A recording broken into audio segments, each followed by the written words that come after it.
Alright, so we're live. Hey everybody, Guild Wars buddy here.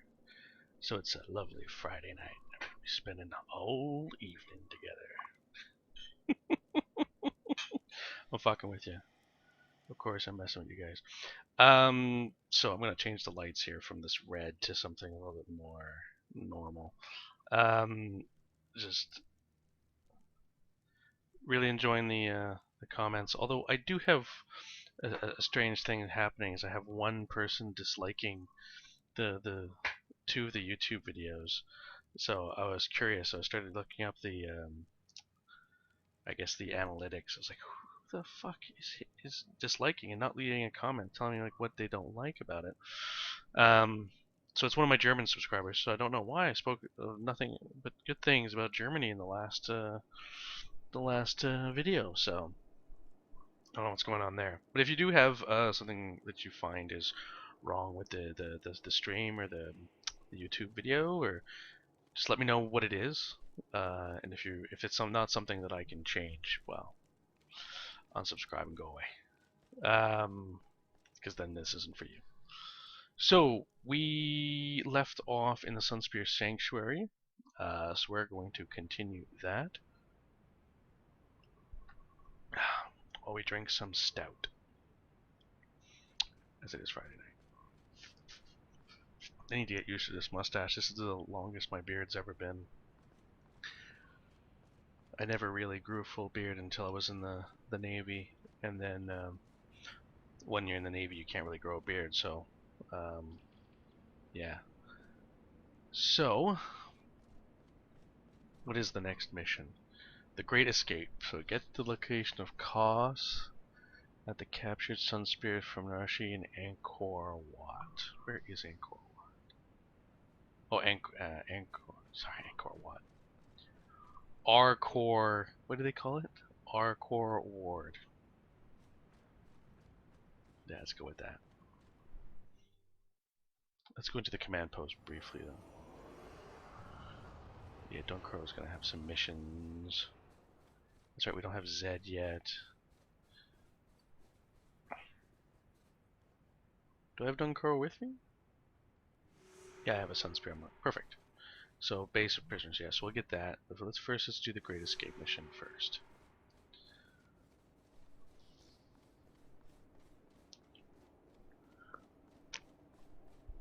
So I'm hoping to finish all the command post missions today and start making our way into Vabi by the end of today, but who knows? I don't remember how long this part lasts. I remember this part being quite long, but I don't remember how long. I always forget like one mission. I always forget one quest that takes longer than I think it does.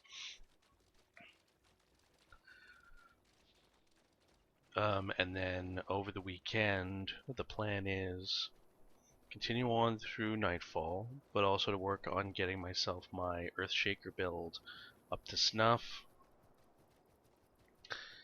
And I think the axe build is pretty much done now. But this isn't the place to use it. You know, when we get to level, like really level 20 stuff, then we'll start using it. And I forgot to use the consumables again.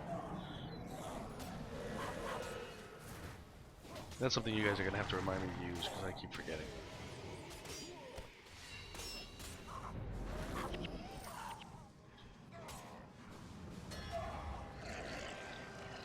Alright.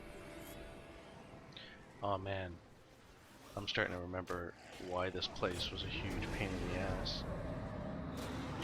Oh man, look at this. Look how many enemies are in this area. Just lingering about. And there are ways of going around them. Now this is good XP. I should take a scroll here, is what I should do.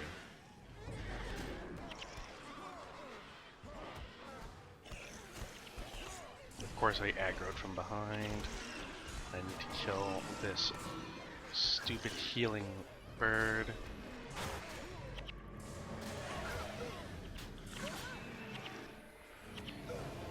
There we go. Alright, is there more of these birds? I think there is. Oh, there's a Mesmer bird here. So the plan going forward, nothing has really changed. I think we've got a good overall plan for the coming months. I don't really know how long it's going to take, in all honesty. It's really hard to gauge. I find this stuff. Which one of you is healing? It's you, isn't it? You bastard! Now I've got this huge fight on my hands. No, don't run away from me. You stay here and you fight and you die. Ah, man, we need Susuke up.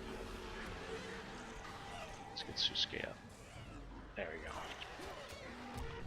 Oh, I didn't realize I had a boss on me. There we go.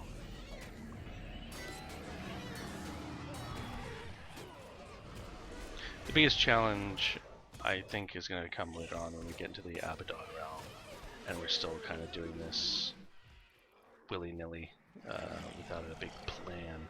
So I might have to start planning out the those missions and maybe requesting help from guild members at that point, or Twitch members, or YouTube people. If you guys want to hop on, and we'll mess around and we'll do some of that stuff.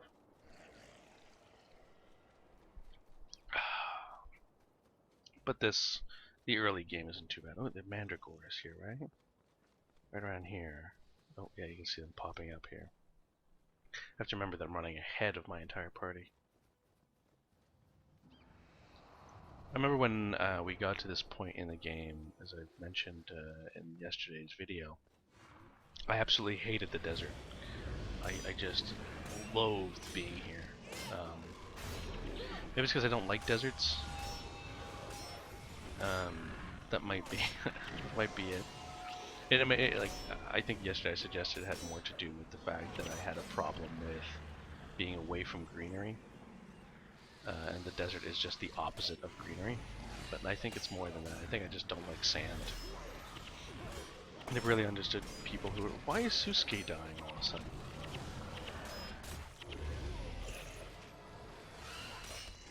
Is he being focused or something? Like, do you have the wrong skills, buddy? Like, what's going on there?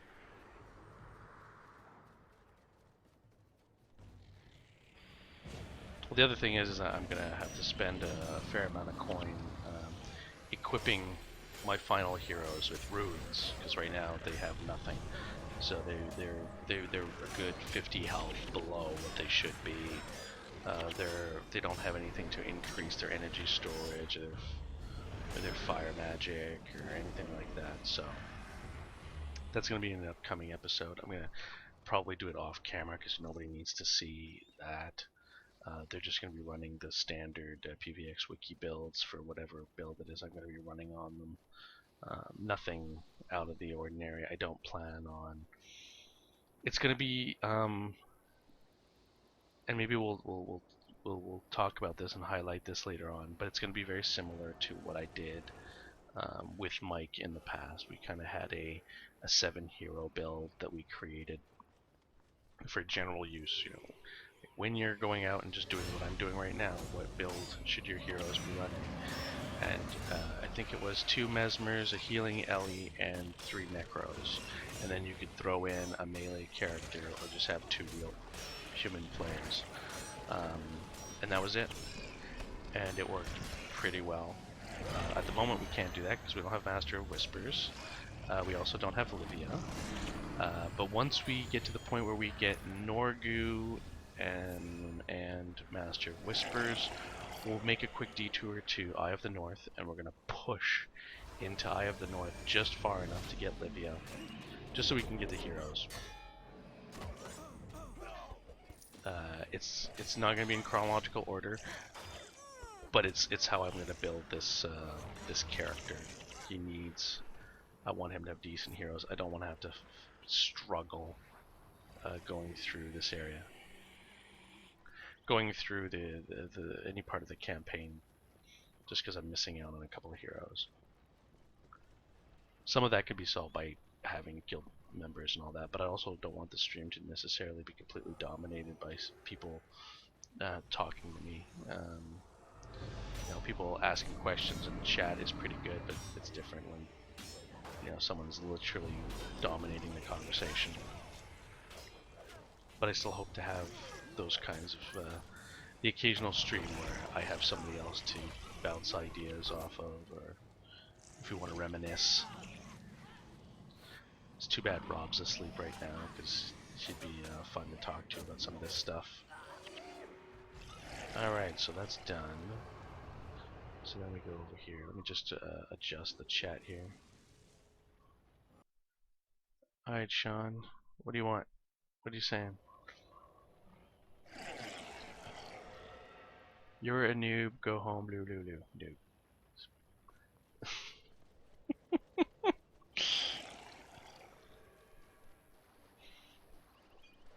Sean and I had this conversation the other night about how he was recruited. It's a funny story, because in part it's him saying, you know, I've been playing this game for 200 hours, so, you know, I've got a lot of experience, so you should let me into your guild. And you have to keep in mind that by that point, almost everybody in the guild had in excess of 1,000, 2,000 hours of gameplay. So his 200 hours was pretty paltry. But it reminds me of something I said yesterday about that person who, you know, reached level 20 and then stopped playing the game. Oh yeah, that's right. You had played 200 hours over the course of 5 years. But yeah, no, there's some people that didn't make it very far in this game before stopping.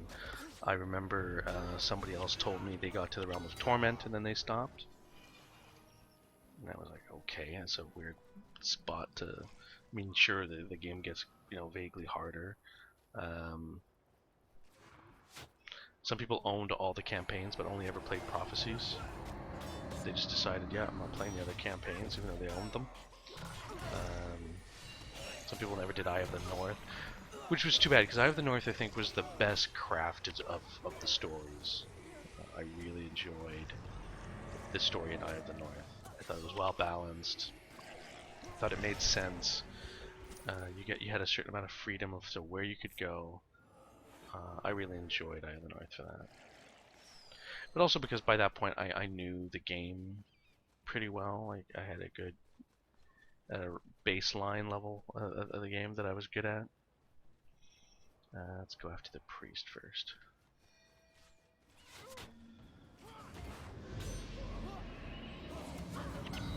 Very good.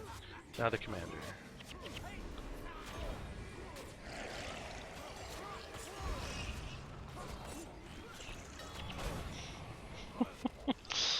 So Sean in chat is talking about how he couldn't beat Prophecies because, you know, he didn't know about PvX Wiki. He didn't know that he could, you know, basically get advice on builds. So he didn't have a very good build on his alley. So it was just like, oh, it's just, if I spam flare, everything will be fine. But once you figure out the runes, once you figure out how to make a decent build, once you know how to build heroes and how to run in a team, the game's difficulty just disappears. Just all evaporates, right? So, alright, so we've got cost back. So, huzzah. Is there anything else we need to do here? I don't think so. Just go back to the Sunspear Sanctuary.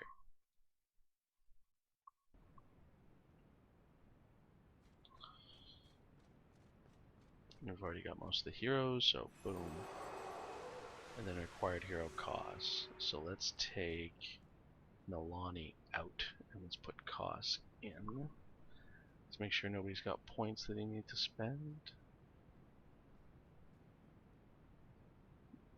So like I said, most of these guys don't have any major skills yet. They don't have any runes. We're just running them kind of willy-nilly here. I don't think it's going to be much of a problem. Okay, so next quest. Now there's a main quest, but we also have to do the other one. What was it called? The command post. Here we go. Corner quest. Building the base, prisoners of war, yeah, and the command post. Let's do this one. I like this one.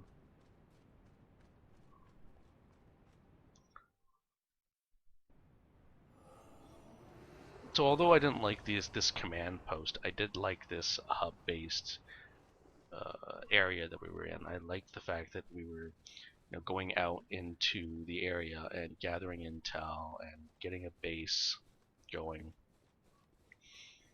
I just didn't like the fact that I have a chest in there in the town, and then I had to come out here and then look at these guys as to what armor was available, and go back in and see how much of the items I had, and then go back out. Like, what were they thinking when they did this area?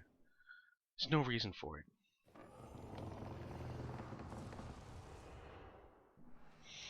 So Sean's talking in chat about how his he didn't realize anything was really particularly wrong with what he was doing until he got to PvP and failed so hard that his teammates were going like, "What is wrong with your build?" And that's true of a lot of stuff. Until somebody says, "Hey, by the way, what you're running there is garbage," or whatever. That being said, there's some people that are hypercritical. There's some people that they say things like that and they have no idea what they're talking about. I mentioned it before with the Cathedral Flames run 600 Smite build. There's some people that just say, yeah, no, you can't run that build with that bar. That one thing on your bar makes you a complete noob. What is wrong with you? And that's overkill. That's not true. Yeah, okay, some things you can get over, but for example, me, I can't see myself playing without a res on. I have to play with something to res teammates on my bar. I don't know if it was just beaten into me when I was playing the game originally with my guildmates, but every time we do a dungeon, somebody would show up, and the whole team would like almost wipe, and we'd have one guy left, and we'd say, "Yeah, can you res?" And then he'd go, "No, I didn't bring a res." I'm like, why? Why wouldn't you have a res on you? Oh well, I don't have it when I run out with heroes. I mean, okay, but we're not running with heroes now, and we need you to fucking help us, and we can't because you don't have a res. So that's ingrained. So now I almost always have something on my bar to resurrect, even though it's just I run with heroes.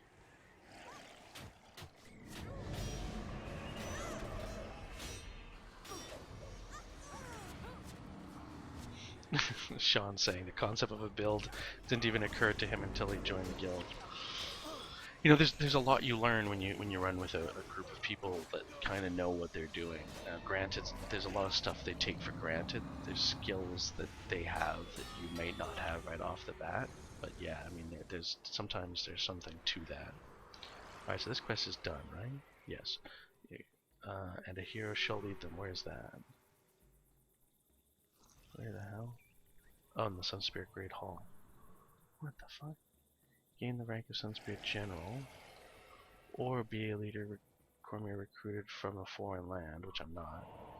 Okay, so what am I? Sunspirit General. What am I now? Oh, Sunspirit Captain, next is Sunspirit. Yeah, so this is where I need level 7. Okay, so we're not doing that yet. So let's continue on what we were doing. So let's continue with the command post.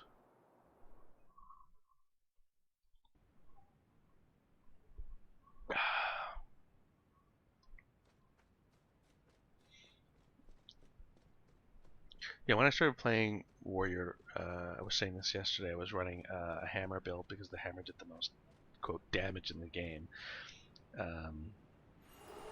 I didn't understand the concept of DPS because, again, this was my first MMORPG, right? I had no, and also a lot of the jargon that people use, I had nothing. I have no idea. None.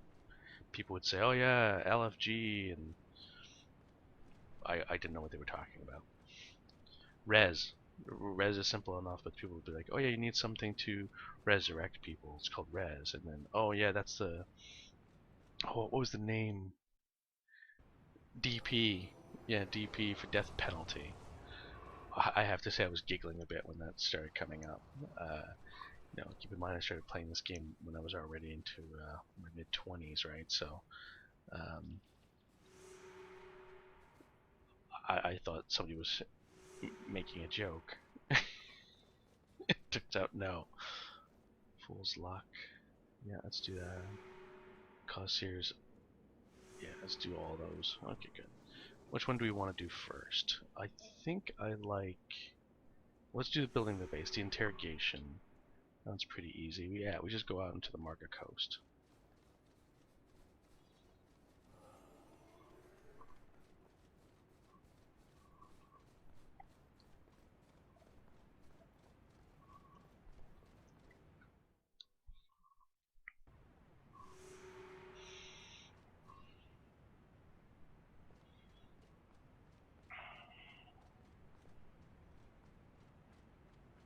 I mean, this place is nice. I don't mind the Sunspear Great Hall.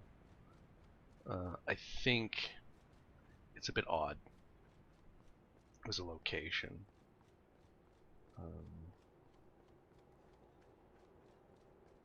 It's so cavernous, abandoned. But this is where we all hang out. And like I said yesterday, I have a hard time believing that the Cornan military couldn't find us. That just blows my mind. Oh yeah, sure. An entire army is hiding out in our lands, going out and doing little missions, little incursions into our territory, and we don't know where they are. Like, come on, let's be real here. They'd figure it out pretty right quick. Oh yeah, there's a guy here with a question. Yeah, these guys. Which one is it? Yeah, whatever. I'll take your quest, but I might not do it right now. Then you capturing a. Oh yeah, signature capture. Yeah, gimme. This is and then I'll take this quest as well. But let's do this one where we'll go towards the interrogation, but we'll capture a random monk skill.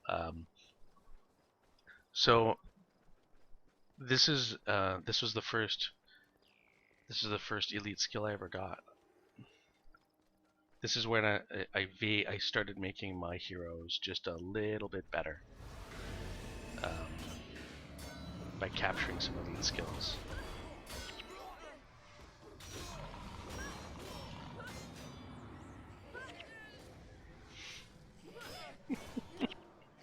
Sean suggesting that the Cornans don't have internet, so they don't know how to search for us. No, but like any military worth their salt would at least try to search for where we were coming from. You know what I mean? Alright, so let's talk to this wandering priest. And now let's kill these insects and get me my first. Yeah, this guy. I killed him so many times because he was always my first elite.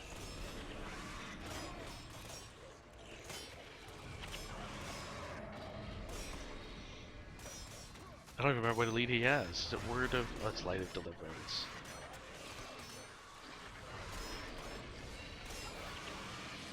There we go.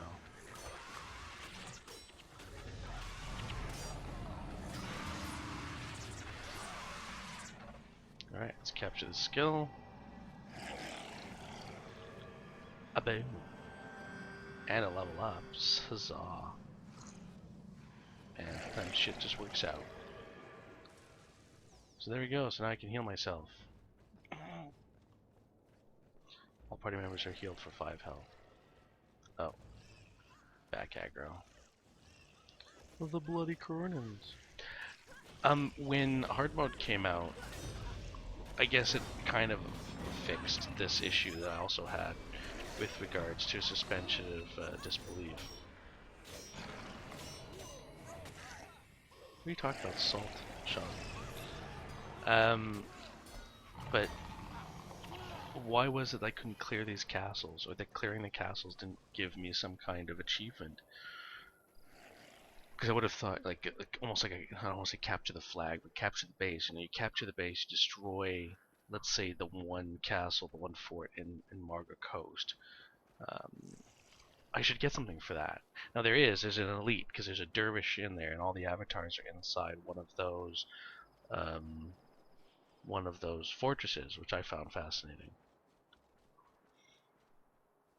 But it wasn't until hard mode that we got that.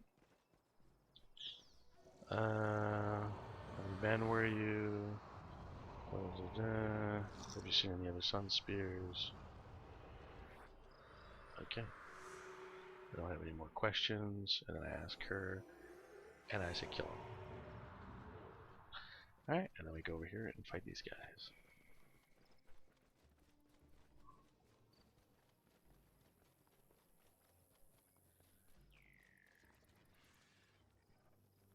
Remember when I got the signets, I was really fascinated by the fact that you could capture a skill and then have 2 elites on your bar.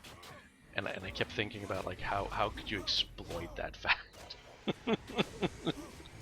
I never really found a way of exploiting it in any interesting or meaningful way, but I found that was the first thing I thought was, wait a second. I can have 2 elites? How can I exploit this? I never found anybody who gave me a compelling reason to do it, like a farm that basically you could only do once.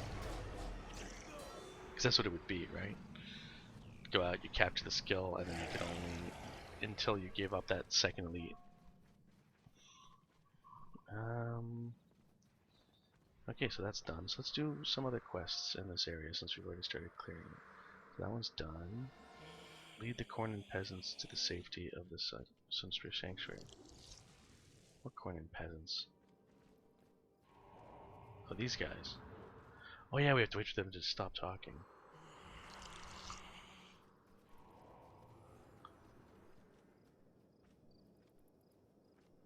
There we go.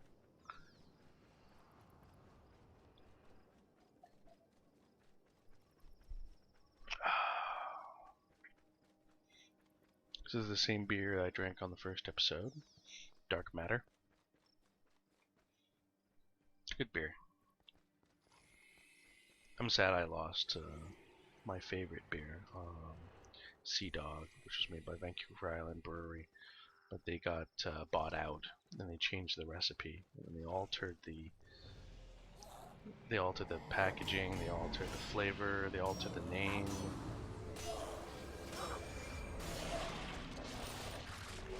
You have to keep in mind that that was the beer that I drank for 4 years straight, and whenever I would go to the bar, that's what I would get. And then they decided, nope, we're gonna do away with all these people that love this beer. Screw them. We're gonna change everything about it.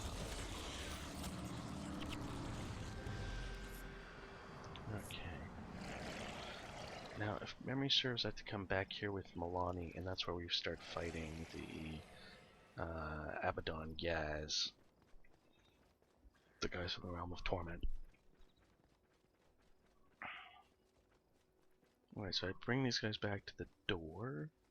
Remember the first time I did this mission, I did just run out of the area as if I was done, and then had to do it again.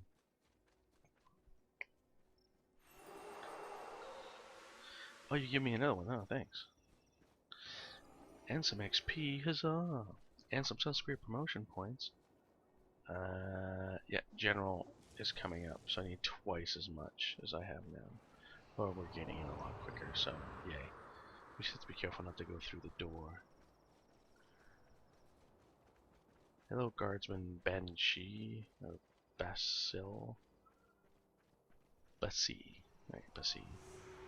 Yay, okay, so that mission's done, so I said that quest is done, so let's go to the next one. Herds to the slaughter. So where is this? Yeah, it's over there. Alright, let's go. At the same time, let's try to get some points for killing some Cornans. That's always entertaining. Yes.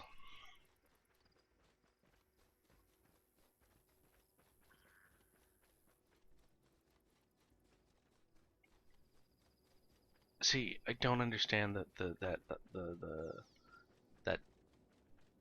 fort at all. I don't think that's how you would build a fort on a mountain like that. I really don't. I think throughout this I'm going to talk about how I like the look of certain things, but also how I don't like the look of certain things. And I find that one kind of weird.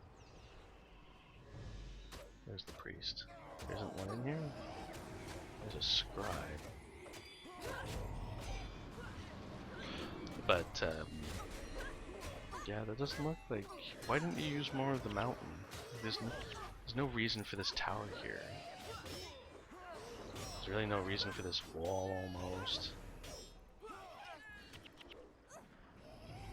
I know that the people at ArenaNet and NCSoft aren't, you know, architects, so they don't sit there and go, oh, you know what makes a really good castle? It's this. I know they don't know that shit, so can't fault them too much.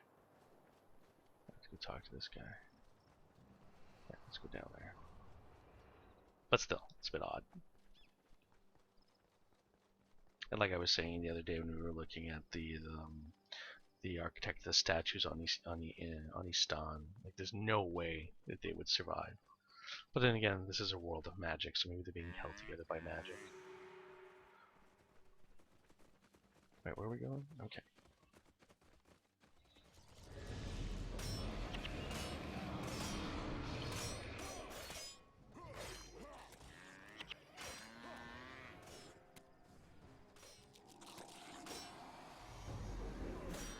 Alright, how many of these guys do I have to kill?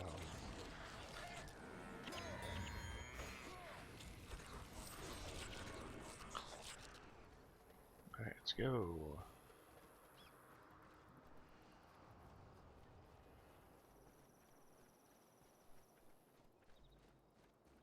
Oh, collectors.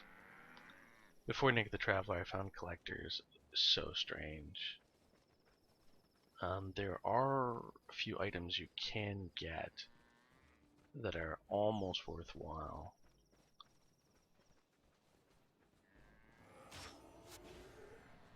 But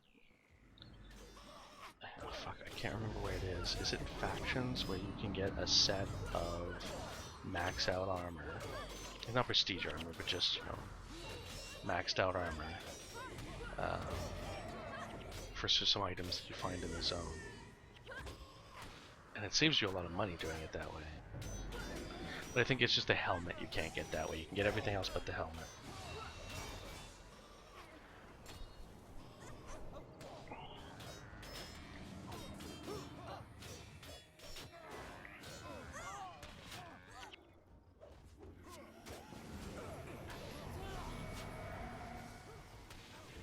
Why won't somebody resurrect Elias?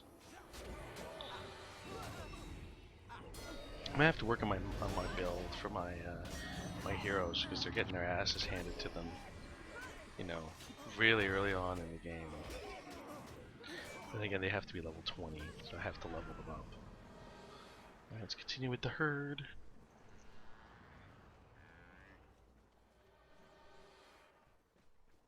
Well, somebody plays fucking Res Elias. Where did he die?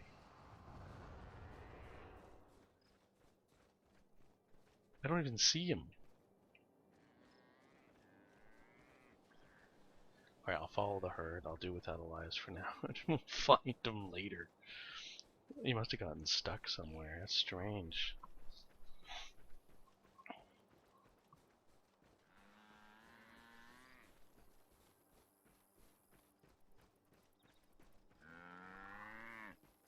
There's not much else to kill in this area, so we're pretty fine.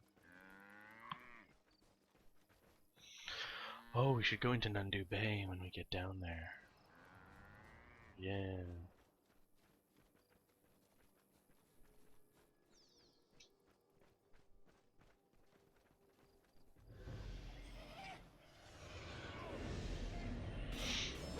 I mean, Prophecies is probably the worst for this, but just for random outposts in the middle of nowhere that are good for, you know, one quest, and that you never spend any length of time in, and you think, what were they thinking when they made this area? Like maybe it's not a lot of work. You know what I mean? Maybe designing a whole town and everything that goes with it isn't that much work, and so they didn't mind creating them, but it always felt kind of pointless.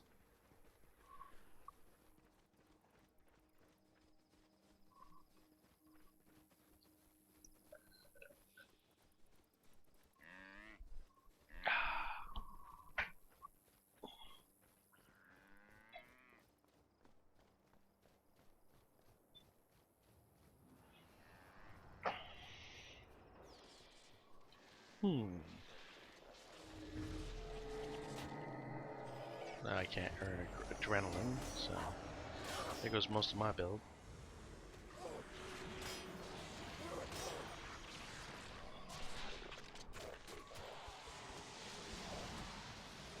Ooh, plant fibers.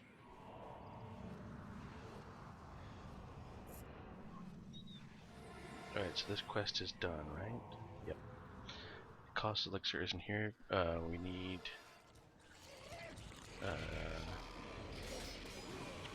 Milani for that other quest.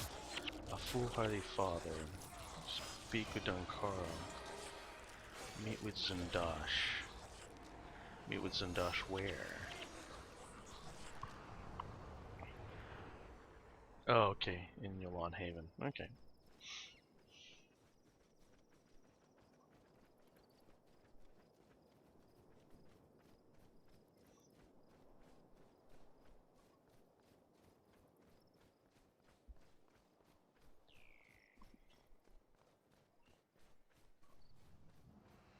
Well, making good progress with regards to the Sunspear Commander, right? So now we're more than halfway there.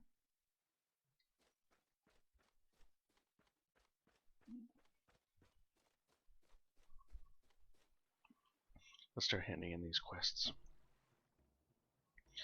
And let's do the Milani one when we're at it. Yeah, we'll do that when we come out of that. See Lanai, and he's in Sunspear Sanctuary. Let's go there. And let's replace somebody with Milani. Some things require costs, and some things it's like, which heroes do I bring in, which ones aren't I?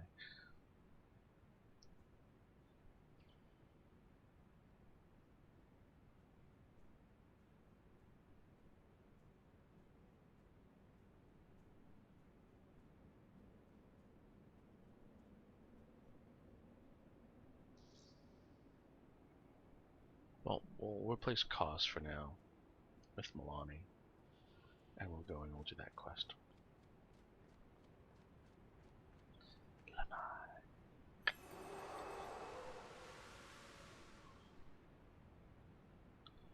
Alright.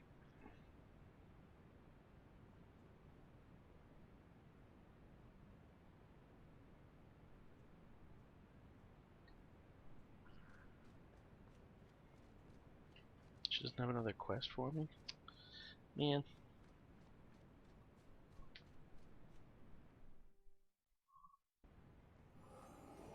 Let's see if we can grab another quest while we're at it. Because yeah, there's a lot of these quests you can do at the same time. The meeting. That one's in Sunward Marshes. So we're not going to go Sunward Marshes yet. We're going to go back and we're going to grab the one in Margaret Coast and do the Milani one. Yeah, Milani's Meditation. It'll be a fairly quick one as well. By the time we're done these 3 or 4 quests, we'll be level 20.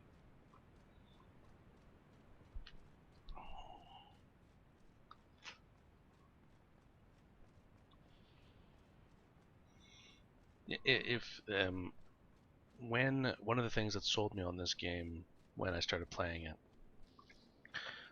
from our friend Nurlheim, which is the one that which was the one I was playing Battlefield 2 with, who suggested Guild Wars.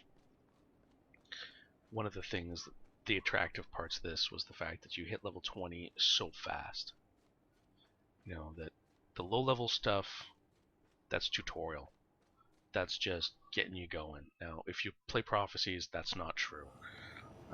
You can tell that you know, the intention there is to level up much, much, much slower. And then when you get to factions, you can tell that's been changed, and now they want you to level up quicker.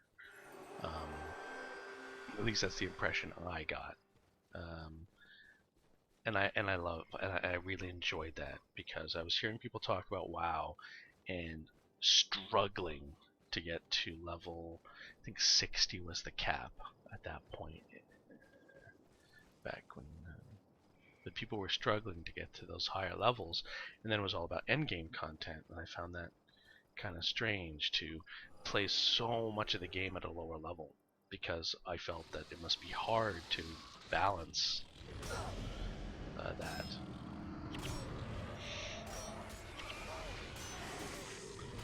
Fucking hell, Milani, I'm taking a pound and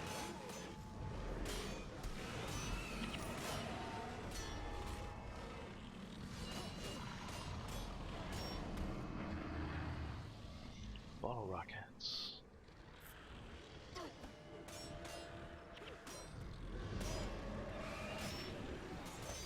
The dervishes do tons of damage. Oh, and I forgot to take out my signet and replace it with a heal. And I didn't take any of my consumables either. You're constantly out of energy. How's Talcor doing? Talcor doesn't have a res. What kind of weird build do I have on her? What about Gwen and Vec?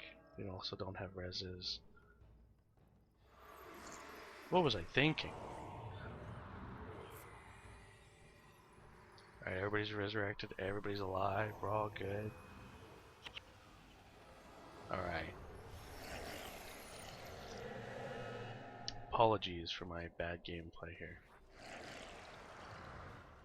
Alright, let's kill more of these corrupted guys.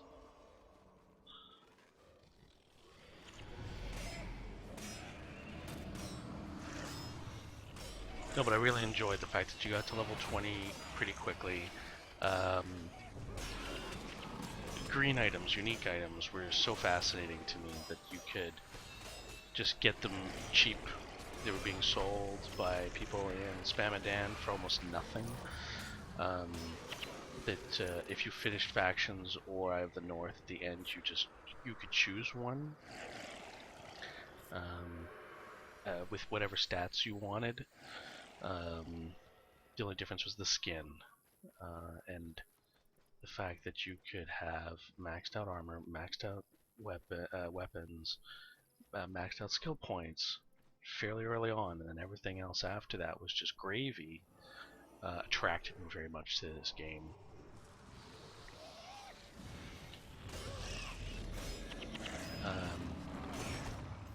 And then we can talk about, I mean, I don't want to get too much into my issues with Guild Wars 2, but that was one of the things when they started talking about legendary weapons doing more damage than the other weapons, I took issue with that, because I thought that went away from the design philosophy that had been already established in these 3 campaigns.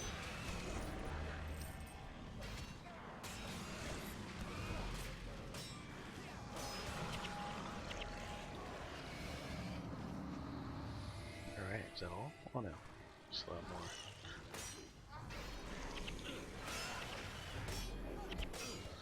I think I learned to really, really hate Mandragores, especially their Stoneflesh aura.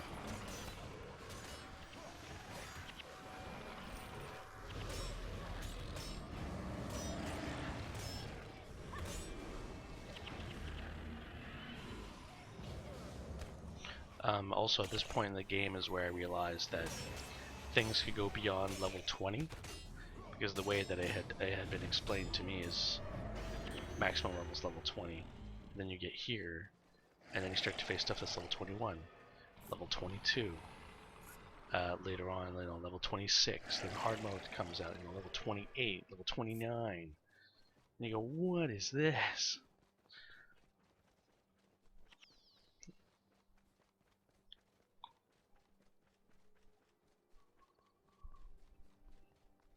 Not a big deal, but it's a weird way of balancing out your characters. So I don't know what would be better. If you just increase the amount of enemies, or if you do what they did, which is increase the level cap and give them unique skills. Something I found a bit weird when I was looking up the PVX wiki was just how much of that, and just the wiki in general for Guild Wars, how much of what was in there was conjecture, or was known but not known. For example, I think it's enemies are immune to critical hits. Elite monsters. The fact that they're immune to certain spells. The fact that they hex duration and condition duration is half the amount of time. I don't remember that ever being explained in the game. Like that I learned from the wiki and from people telling me, and then observing it and going, oh, that's strange. And thinking, why would you hide that mechanic? In most games you explain how it works and then you play the game. So a bit odd to have the game mechanics hidden from view.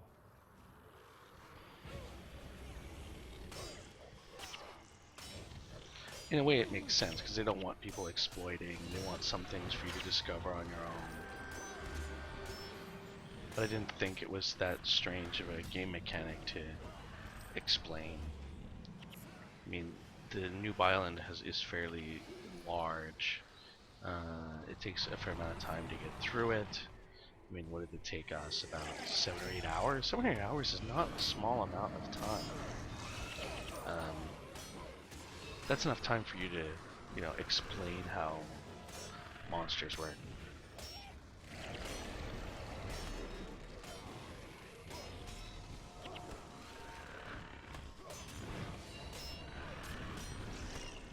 I think I was watching Wooden Potatoes the other day about the new expansion coming out for Guild Wars 2, but part of what he talked about was how the developers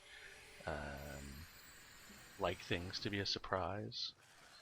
NCSoft, is it NCSoft? Is it the same exact people as NCSoft and ArenaNet? I always just assumed it was. But how they kind of make that decision. They just say, yeah, we don't want you to know everything right off the bat. We want to keep things hidden from you. So don't ruin the game for yourself. This had to do with leaks about what the twists were and blah blah blah. Something I haven't looked into. I am curious that the next expansion is going to take place partially in Ilona, because like I said, this was my first experience with Guild Wars, and I want to see what they make it look like. But if it's just going to be the desert, if it's just going to be the desolation, I don't know that I'm particularly bothered about playing it. But we'll see. Alright, so that's done. Command post, foolhardy father. No, the meeting that takes place somewhere else. A fool's luck. Cosmos speed visit. Where is this? Oh, that's fucking ages from now. Alright, let's hand in her quest, and then let's go to the meeting and continue to build the base. Oh god. Yeah, let's go through the Sunspring Great Hall.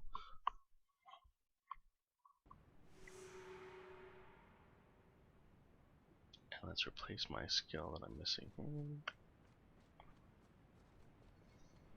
Oh yeah, it's this way.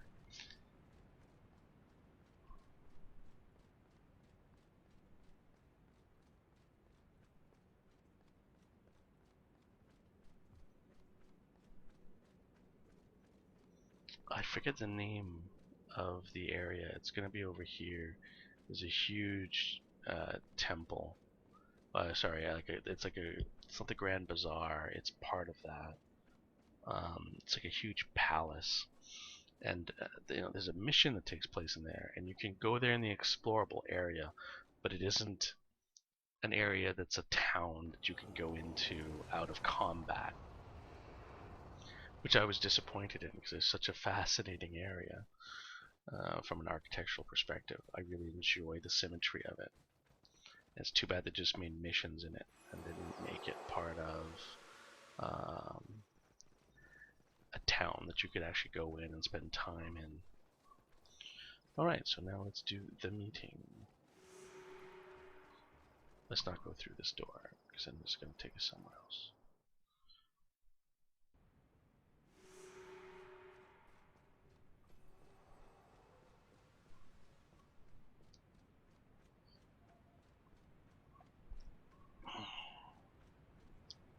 I remember when I started playing this game, SSDs didn't exist, right? And the game didn't download everything all at once when you installed it, which is how I thought all games worked. And it was explained to me that no, so what the game does is as you enter a new zone for the first time, it downloads those files for the first time, and then from then on it's quicker every other time you go through that particular gate or into that zone. And I asked why. I was like, oh, it takes up less room on your computer. So yeah, but eventually when you go through the campaign, all of it ends up on your computer. So what does it matter? Getting it piecemeal like this is terrible. Every time I enter a zone, it takes me longer and longer and longer. And when you're with a group and somebody has a shit internet connection, that's extremely frustrating. Because then you enter into a zone and then you go, okay, is everybody ready? And you have to say, no, actually, no, not everybody's ready. We have to wait 3 minutes, 4 minutes, 5 minutes while this other person loads up for some reason. And then it was explained to me, like, with a couple of console commands in the shortcut, you could turn on the game at night and they essentially download all these files at once, so that didn't happen. And I remember before large dungeons, we would actually require people to go out and do that prior, so that we wouldn't have to wait on them as we went through these zones.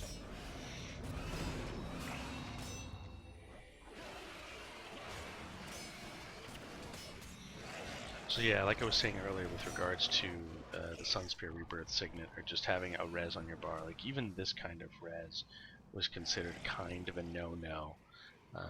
I remember, especially with certain areas and certain outings that we would do with the guild, everybody was required to have some form of resurrection, usually with just plain resurrect or rebirth, depending on if they thought there was going to be a party wipe kind of situation. And I think it was allowed that the warriors, assassins, and dervishes, so the heavy armored people that are at the front, the melee guys, they could have whatever res they wanted, but for the back line, like the Ellies, the Mesmers, the monks, they had to have rebirth. Right, now we wait here. If memory serves, and then the guys show up, and then we kill them. The command line / image, just redealing. Yeah, exactly. Yeah, the dash image command line into the shortcut in order to get everything all at once. It doesn't even really take that long nowadays with our internet connections. It's rapid. It's really fast. It's not even an hour. But it saves you such a headache, and having the game installed on an SSD makes the load times a joke compared to what they used to be. Alright, so... oh yeah, I have to walk back.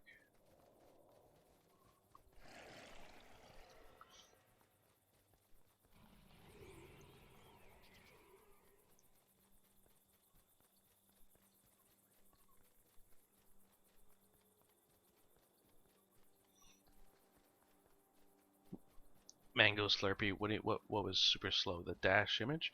When you did it recently or when you did it in the past?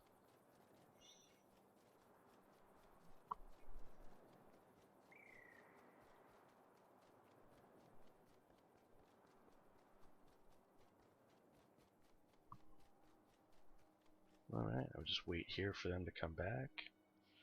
Wishing there was a fast forward button.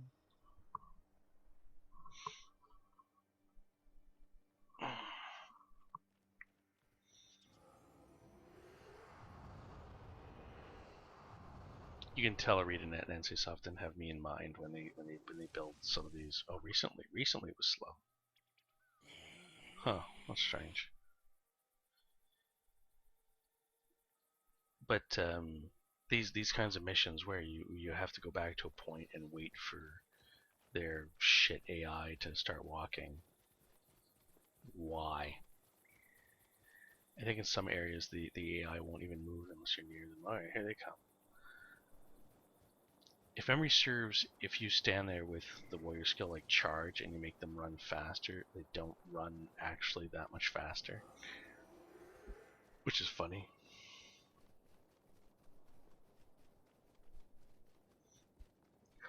You know, Mango Slurpee, maybe yours was slow and maybe other people are having it slow because they've started dropping how many servers they have available. Because so few people are playing the game and more people are playing Guild Wars 2. It just isn't worth having as much stuff dedicated to Guild Wars 1. Could just be that. Alright, so this is the only quest I have to hand in. Let's go in. Oh, it's worth waiting a little while, for sure, for getting the dash image done. I think it saves you so much time and such a headache in the load times. And you're right, it is a good game. I'm enjoying replaying it. What are you giving me a reward for? Was that the command post mission we just finished? It is. Huzzah. We're just about level 20. But we're still quite a ways from Sunspear General. So now we gotta start doing other quests. So let's do... No, Barber's Shore is too far. Is that closer? That's still in Barber's Shores, isn't it? That's in Yolan Haven. Alright, so let's look at the command post. We'll see if there's other quests, and then we'll do that.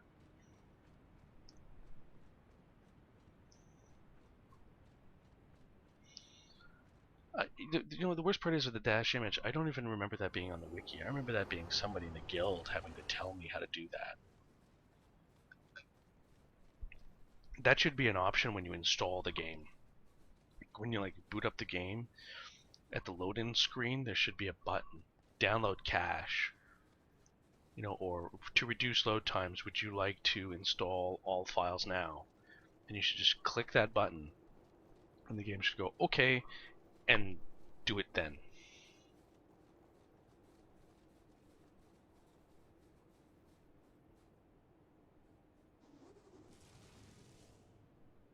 Yeah, you found it through a YouTube video, Odoo. Yeah, Odoo, I was saying earlier, absolutely I'll be playing with some viewers as we move along. Not right now, but as we continue to play the game, absolutely I will want to join up with viewers in Twitch and YouTube and do some missions.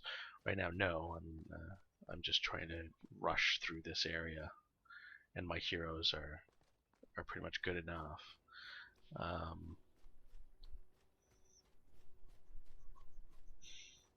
The other day, Sean came on.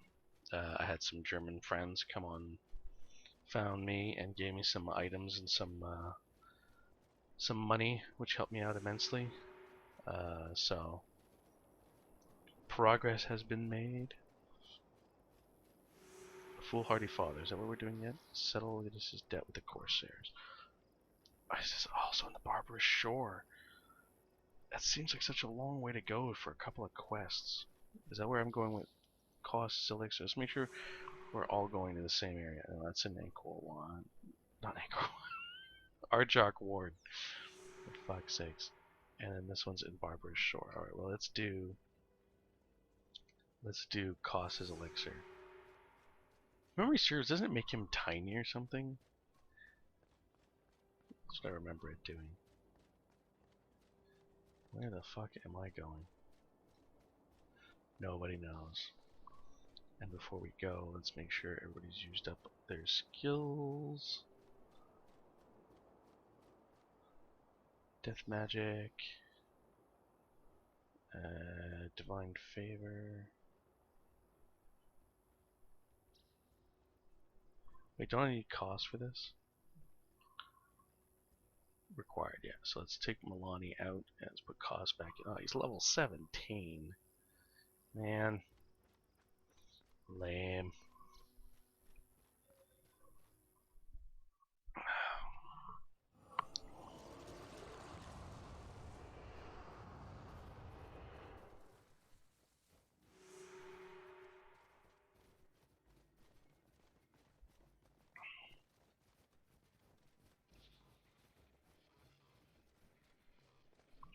Well, let's make sure it takes some.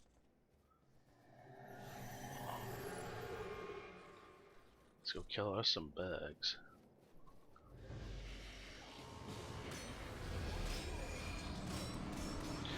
What am I drinking? I am drinking Dark Matter, which is a stout beer. There you go. That's what I'm drinking right now. It's a good beer if you like stout. It's made by Hoyne, which is made in this town, a microbrewery called Hoyne. Yeah, it's in Victoria. It's really good. I only recently discovered I like stouts. I didn't used to like stouts. I'm a whiskey drinker, and I used to drink ales, more specifically like reds and browns. And when I had last time I had tried Guinness, like by itself without anything else, was I must have been my early 20s, and I didn't like it. It tasted too much like coffee and chocolate. It was just too strong a flavor. So I just couldn't drink it. I didn't find the appeal of it at all. And then I had a few Irish car bombs, which is where you take Bailey's and Jameson, and you drop it into the Guinness. And I thought that the Bailey's was taking the edge off the Guinness.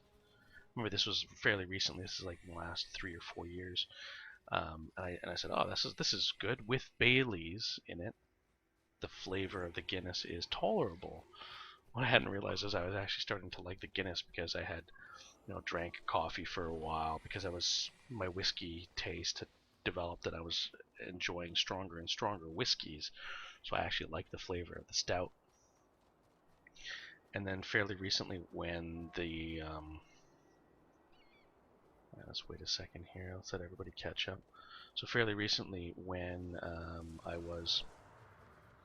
when my favorite beer got destroyed by somebody buying it out and changing the recipe, I was trying new stuff, and one of my friends came over, and he had been to Ireland for an exchange program with their Navy, and so he loved Guinness now. He had a few other beers he was drinking, and I didn't like the beer that I had bought, so I said, hey, can I have one of your Guinnesses? I haven't had one in a long time. And he said, absolutely. And I tasted it, and I thought, this is delicious. This is great. I like Guinness now. Okay, so we took that. Now what do we do? Test your new found by slaying the short Nilbog. Oh, here he is. So then I looked in town for other beers, and I told the person at the store I liked stouts now. What would they recommend? This is the beer they recommended. And yeah, it's a good beer.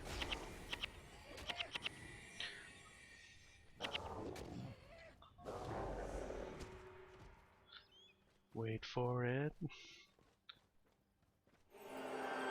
There There we go, level 20. We are now maxed out.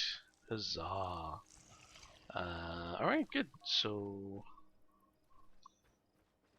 now we can do the next quest, which should be either a foolhardy father or a fool's luck, but I feel like there's something else. Let's go back into Sunspear Sanctuary. Let's hand in this quest from Koss.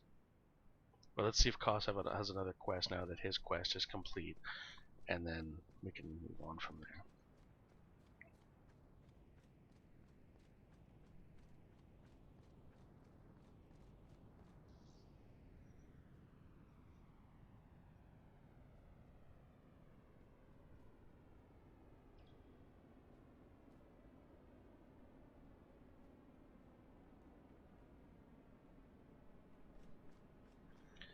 Alright, Dunkuro. Where you at? There we go. Man, everybody's leveling up. This is perfect. It's exactly what we need. Alright. What about you, Odu, or anybody else listening? What do you guys drink? Whiskey, rum, vodka, pale ales, dark ales. Like, are you like me? You love the stouts now?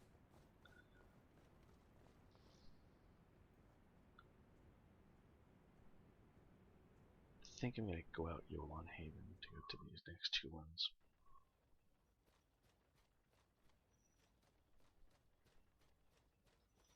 It's a good exit point. What am I looking at for skill? Okay, good. So we just need 500 more Sunspear points. So we're 80% of the way there. These two skills will unlock, two quests will unlock more of the map, and then yeah, we can start the actual proper missions and push out of our foothold in Korna and go into Vabi.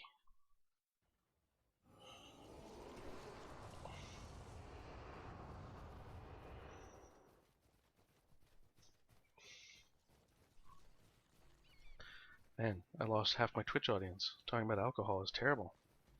Nobody wants to hear about alcohol. This item can't be used by level 20 characters. Oh shit. Okay. I hear you. Now I have other things I have to use. And now I can get rid of all these experience things because we don't need them anymore.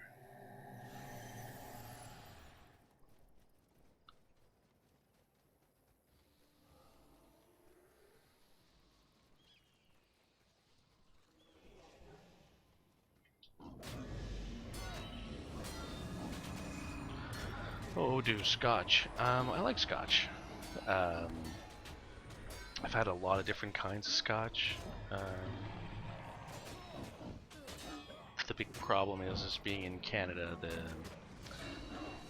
sometimes our choices are limited and everything's fairly expensive when it comes to Scotch. Right behind me, well, they keep my money and my change in. This is Cardew. This was one of my favorite Scotches. Now I don't like it as much. It's one of those weird things. Is as you get older, your tastes change. But in my early 20s, Cardew was my favorite single malt Scotch. It's a Speyside. It's decent. Very light. Very light Scotch. Not very strong. When I went down to Chile, my Scotch choices got significantly low. So I started drinking blended Scotches because down there they particularly like Johnny Walker. So I drank some Johnny Walker Blues, some Johnny Walker Greens, some Johnny Walker Black, some Double Black, some Red. If you just name a Johnny Walker, I've drank it. The Chileans particularly liked it in cocktails, so they mixed it with Coke. I know, but we can forgive the Chileans that much. But yeah, they mixed it with Coke. Typically not the blue or the green, but they did the rest. And one of the whiskeys I found, because I was going down to Antarctica, that I really liked was the one that Shackleton brought on his expedition, which is the VAT 69, made famous, I think, not only by Shackleton, who brought it down to Antarctica during his expedition, but also by Nixon in Band of Brothers. So if you've ever seen Band of Brothers, the whiskey he's going after, that's the VAT 69. If you haven't had it, at least in Chile, it was fairly inexpensive and it had a nice spice to it. You know, it's a for a blended Scotch. I thought it was excellent. Blended Scotch, Johnny Walker is my favorite. Black Label is my go-to. Double Black is really nice. Yeah, see, the thing is with me trying the blues and the greens is that I wasn't paying for it. You know, this was on the ship. It was, you know, bought by somebody, and the cost was shared amongst everybody. Also, a lot of the times they were gifts given out by other ships. So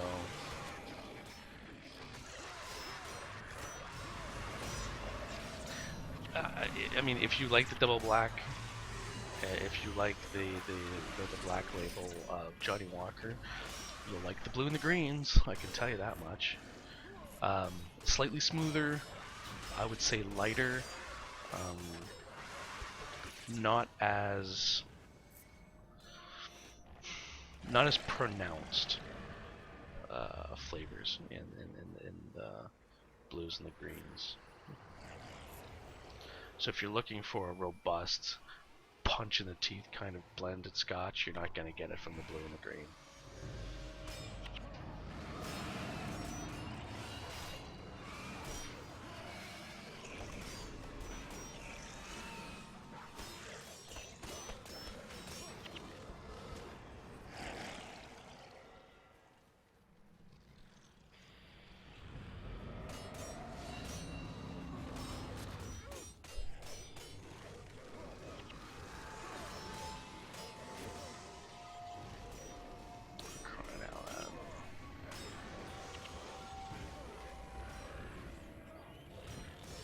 Like I said, I can't recommend the VAT 69 enough. I thought it was such an interesting whiskey that I wasn't expecting it to be any good at all. I bought it because, literally, oh, Shackleton brought this on the expedition to Antarctica. I'm going to Antarctica. It's fairly inexpensive. Sure, let's give it a go. And I just fell in love with it. It's too bad here in Canada it's way more expensive than it was in Chile. In Chile, it was cheaper to get that than it was to get the Double Black by Johnny Walker, so it was definitely worthwhile getting.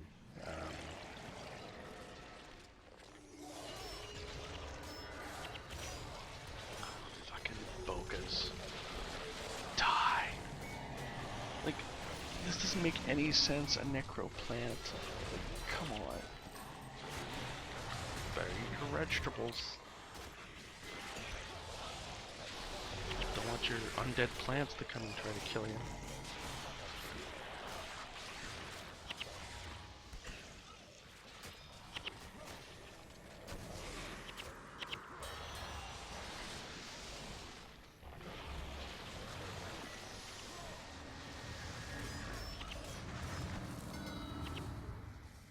Alright. Can I even go in the water here? Isn't it too deep? God damn it.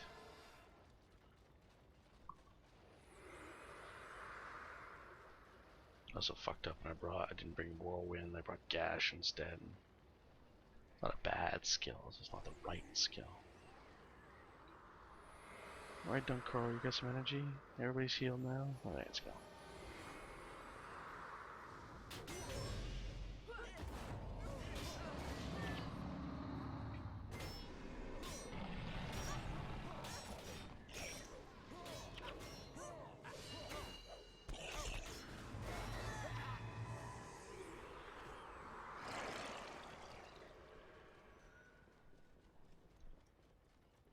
Like, I don't understand a bridge to a fortress. Like, what's the point of that choke point if you're not gonna have a bridge that's raised? If you're not gonna have towers to cover the bridge from closer? Why would you set it up this way? Who thought this was a good idea?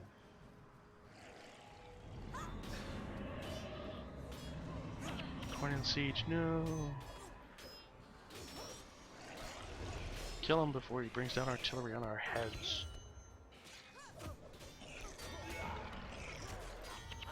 Yeah, so this is what I was saying earlier. If you went into a fortress and you wiped it out, I mean, before hard mode, this gave you nothing, right? As part of hard mode, if you want to clear an area or vanquish an area, you have to go in here and clear it out. But besides dervish skills, you know, taking a fortress didn't give you anything. I think if you grab the fortress, you should get a bonus to like your Sun Spear points. You should get sort of like you do in the Norn, in the Eye of the North. When you killed like 25 people, you get a random bonus. When you clear out a castle, it should give you like 100 Sun Spear points until you're rank 8. You know, it should just give you 100 points, or it should give you a bonus to the area. You know what I mean? Like, you now have supply bonus from the fort, and having a point of a high value point. You know, here's, you know, you do 10% more damage while in this area. You know, something minor like that would have been a cool little add-on for having wiped out a town. Do not tell me that I cannot move forward into this zone. Oh, okay, good.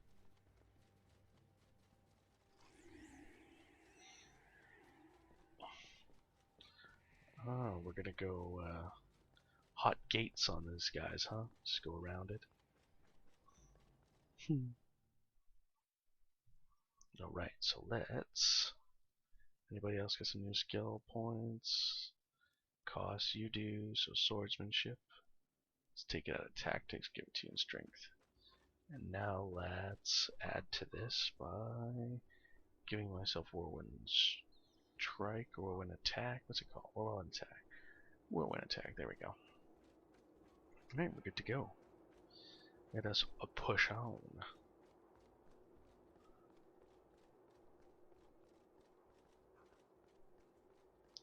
The Jarran Estates. Oh yeah. Oh yeah. This is ringing some bells now. Oh yeah.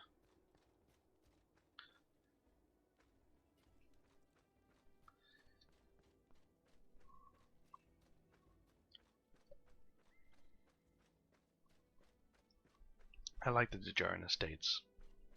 Maybe because it's farmland, right? It's just farmland? I want to say it's farmland. We'll have a look in a minute here.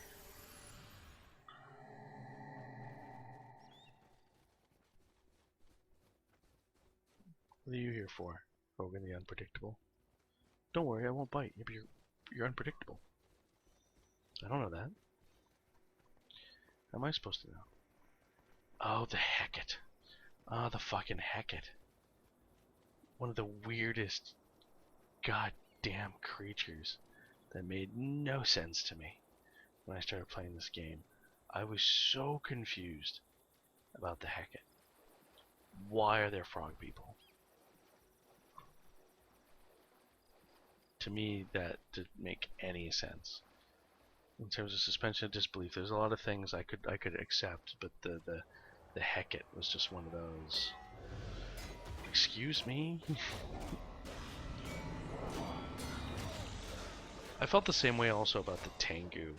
I think my problem with this has to do with not knowing the lore of Tyria at this point in the game. So when I started playing, of course, I don't remember if Flail was part of the guild at this point or not. He was fairly young back then. he might have joined in and around when I joined the guild. I'd have to ask him when it was he joined. But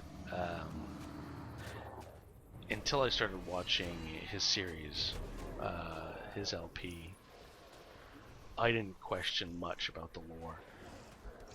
Too much. The wiki just had too much of it. It was just word walls. Keep in mind that no, I'm an English major. I don't mind reading. I just find this is a lot of pulp writing. Like, I'm sorry, but the writers for Minet and all that aren't extraordinary writers. Their secondary universe they created wasn't overly compelling to me. And I don't mean that as an insult. It's just, you know, this wasn't the caliber I was used to reading. And so I never got into the lore.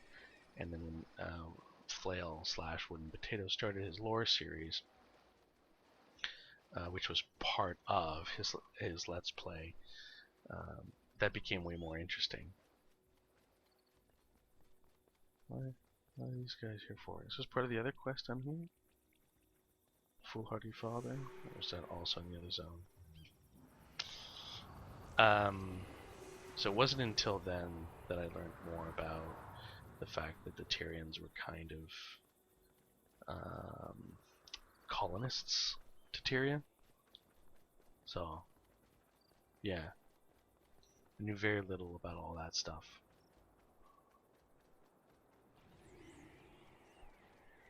So to me, the idea that, and this comes up in Star Trek, the idea that a planet could have multiple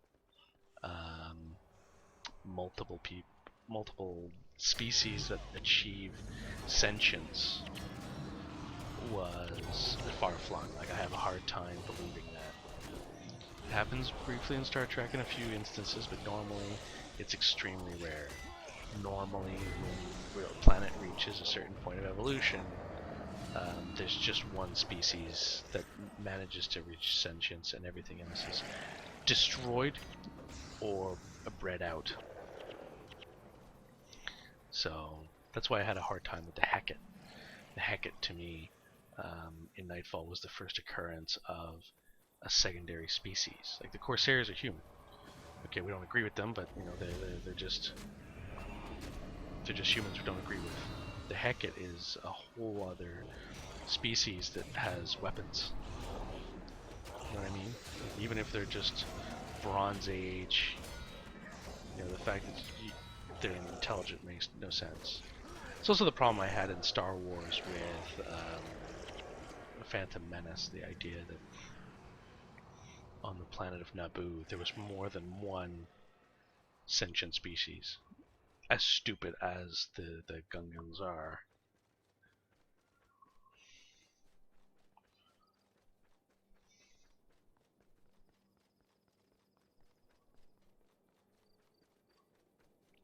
And I'm going all over the place today. Scotch, beer, Star Wars, Star Trek, suspension of disbelief. It's like old times. Alright, any quests here? Nope. It's a good time as any. Anybody else level up while we were doing that? Nope. Alright, let's push on. Probably about an hour left. Yeah, we should be able to finish the command point and start the first mission. Don't see a reason why not.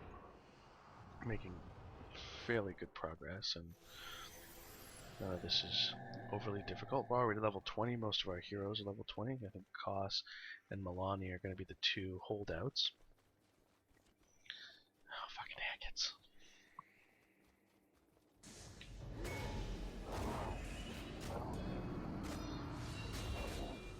I'm sure to a lot of people, they got to this point and they saw frogs with armor and they just went, yeah, fantasy game.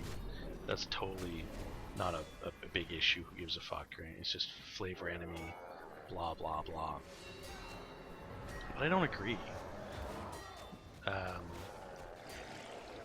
when I played Shadows of Mordor, like 99% of the enemies are orcs. And the game is immensely entertaining. You don't need flavor enemies. I think the Hecate, do add something to the game from a lore perspective, but because I didn't know that lore when the first time I encountered them, I did find them very disconcerting. Well, Odu, you're talking about nostalgia and how you like the series. What did you think the first time you encountered something like the Hecate? What enemy did you encounter and you go, what is this? Or, oh, that's fascinating. Like these guys. The cracked mesas. This confused me. Also, because it was my first MMORPG. What I was used to playing was stuff like Warcraft 2, StarCraft, Battlefield. A game like this where you're entering into it. Did I just miss a priest? Yeah, I did. Where you're entering into a secondary universe created by someone else that has its own, rules and regulations. Are there really that many plants in this area? I just remember this place being dominated by Corsairs. Isn't this entire area down here nothing but fucking Corsairs? The Kappan factions on Noob Island, the first campaign island. Yeah, the Kappa are also one of those strange ones where they just come out of nowhere and you look at them and you think, what? I didn't find the Kappa as strange as the Naga. The Naga and the Tengu really confused me. That was just, what the fuck? Why are there snakes and why can they... Oh, I see this guy for both of these?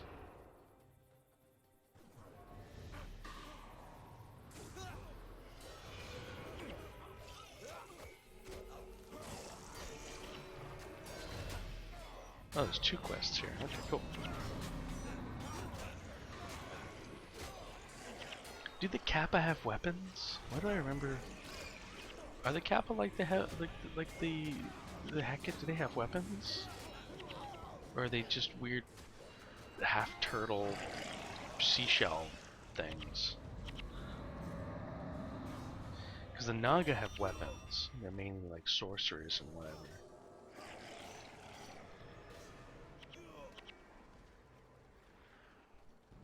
Oh, the Kappa were just assholes. I think it's more than that. I think...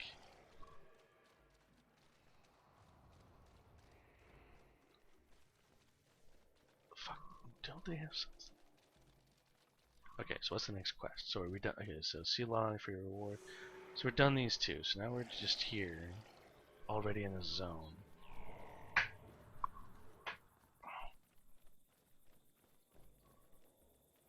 That's a random text. What's Guild Wars Beyond? Now I'm gonna plead complete ignorance, and I don't know what that is. Alright, so since we're here with Corsairs and we need some more Sun Spirit points, let's kill a couple of these Corsairs. There's a few bosses in this area.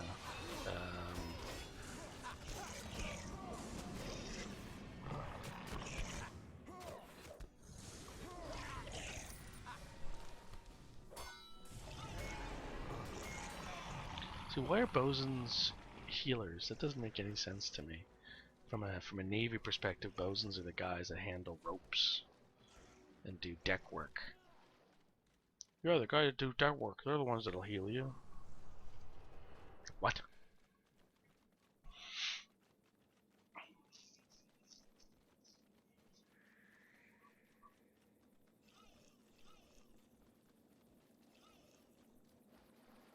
Why do I remember there being more Corsairs here? Aren't there more Corsairs here? Like at the wrong time in the game, in the mission, where now if we come here there's just no one here? Like it's like a miniature town.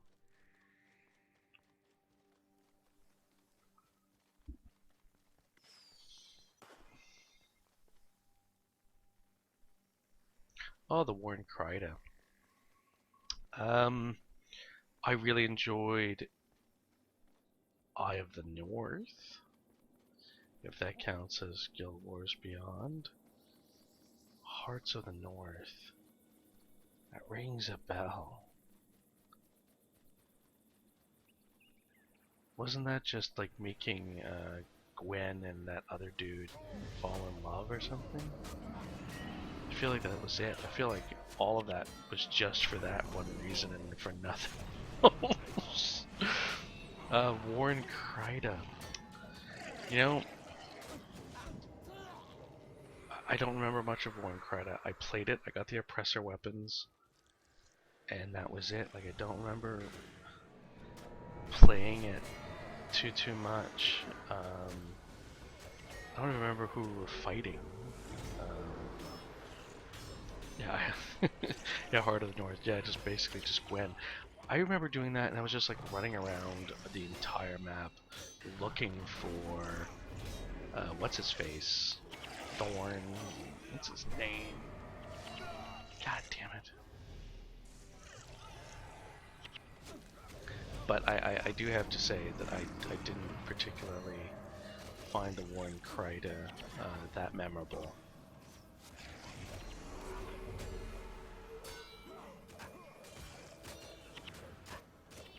It was interesting to go back to, like, I think they were trying to do what I'm doing right now, which is just pure nostalgia.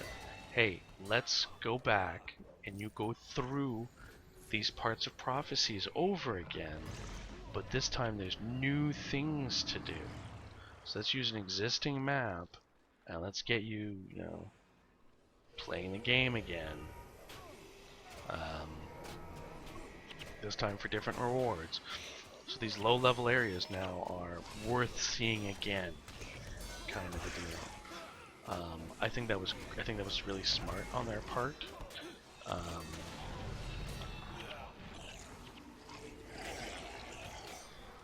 Despite the fact that it doesn't ring any bells to me. That's what. Now, don't I have something in case I'm in trouble? Don't I have like a? Yay! Come in, people, and help me kill these guys. So I'm getting my ass handed to me somehow.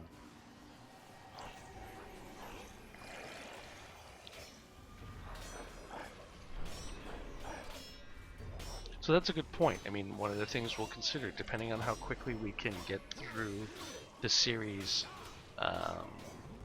before I parental leaves, before my parental leave expires, whether or not I want to go do the Warren Kryda stuff.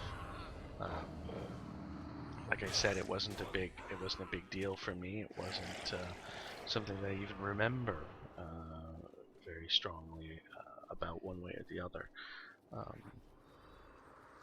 We're doing everything in reverse order, of course, because that's how I started playing the game.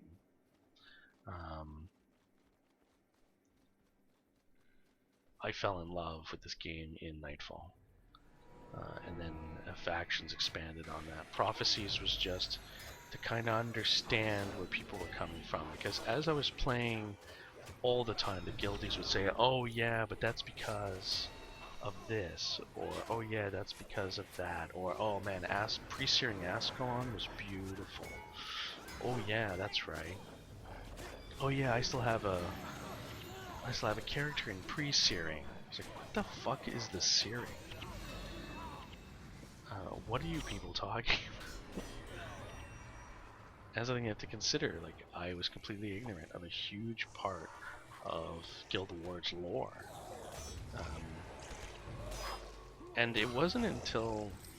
I'm trying to remember the timeline of when it was that Flail started his lore series, because he was the one that started teaching me all that stuff. So he had just started his YouTube channel. Mine had been going for a while already. So had Magical Mike's. And then Flail just started making videos, and he didn't tell us. Like he started a Let's Play, and he must have been, I want to say 10-15 episodes in before we found out. And I remember watching his early Let's Play series, and he had 10 views per video. And then the next video would have, 13 views. And that just gradually, he didn't, I don't think he hit over 100 views per video until he was well into factions. Like, it took a long time. It was a slow build. He didn't have a huge influx of new subscribers. I think I remember the day that he hit 1,000. I remember like he was on Ventrilo and we were talking about it when he finally hit 1,000 subscribers. And that was a big milestone for him. Nowadays, 1,000 subscribers, like that's what I hit. That's where I stopped, basically. And I stopped trying to grow. I stopped. I subbed when he was in the low 300s. Yeah, Sean. Yeah. Yeah, I subbed when he was in the 20s, because he kept it hidden from us that he was making videos. In part because at that time, Mike and I we were in the 600-700s each, and I think he didn't want to compete with anybody at that point.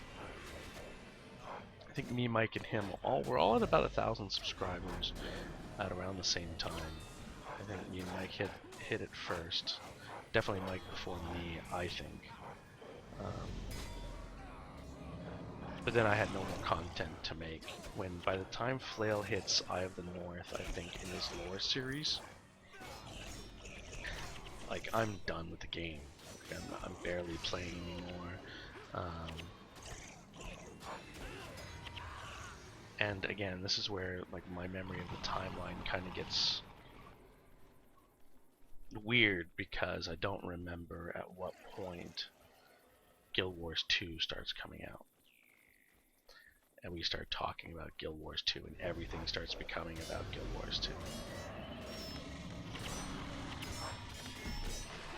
Like everything. It was all about betas this and betas that.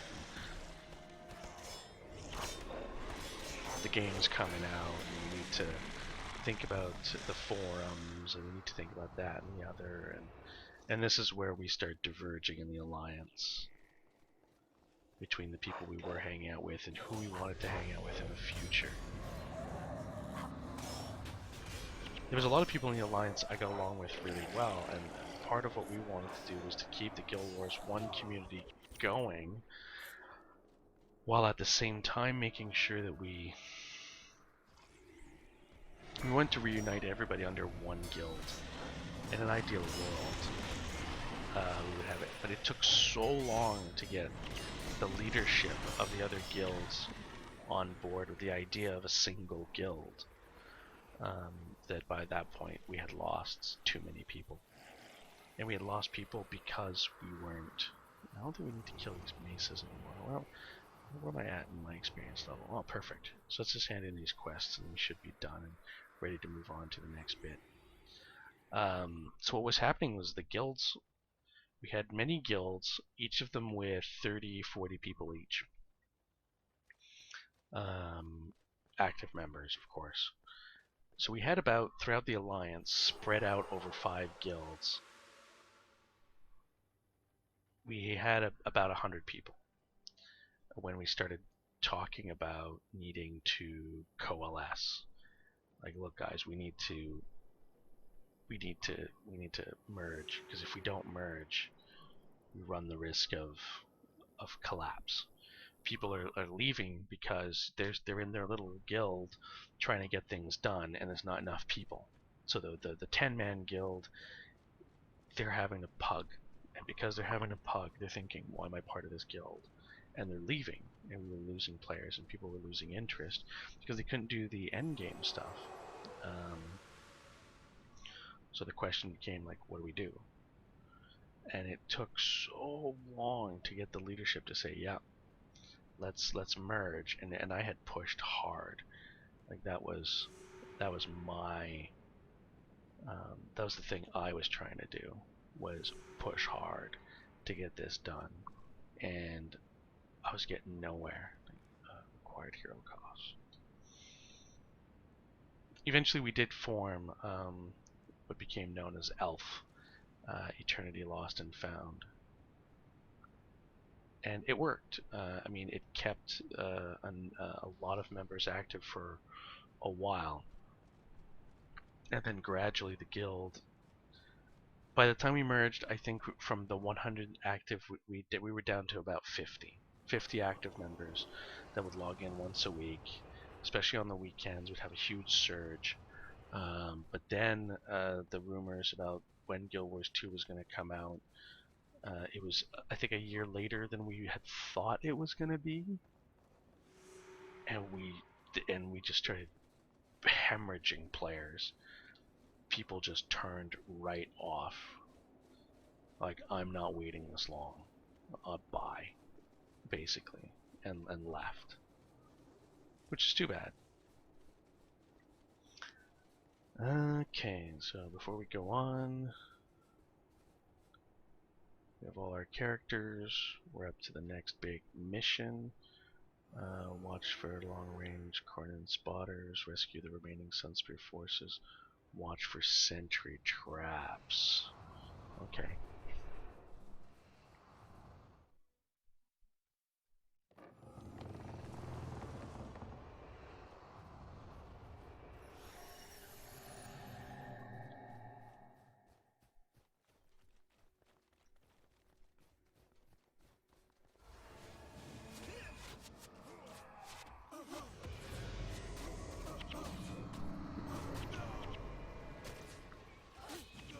So the thing is that right now in this game, the guild I'm in is part of that same old alliance, and I think Elf still exists. Yeah, Eternity Lost and Found. So this was the compromise guild that we created, that absorbed the players from most of the other guilds, but we were never able to convince ARC to give up that spot at the top. To them, it was, I'm at the top. Doesn't matter how active or not active we are. This isn't changing, and we're staying at the top of the leadership. You know, screw you, kind of a deal. And there was just no budging them. So then, when Guild Wars 2 started coming out, they wanted to have the forum. They wanted to have that same leadership position, despite their absenteeism. And it just came down to me making a decision of saying, no, that's not how this is going to work. I cannot go back to this where, you know, I remember once we needed like somebody invited, and it took 2 weeks to get somebody from their guild to come on to get it done. Like, oh, we're sorry, he's busy and all that. Yeah, well then don't be the guild leader. Don't be the alliance leader. If you can't do it, don't. Just...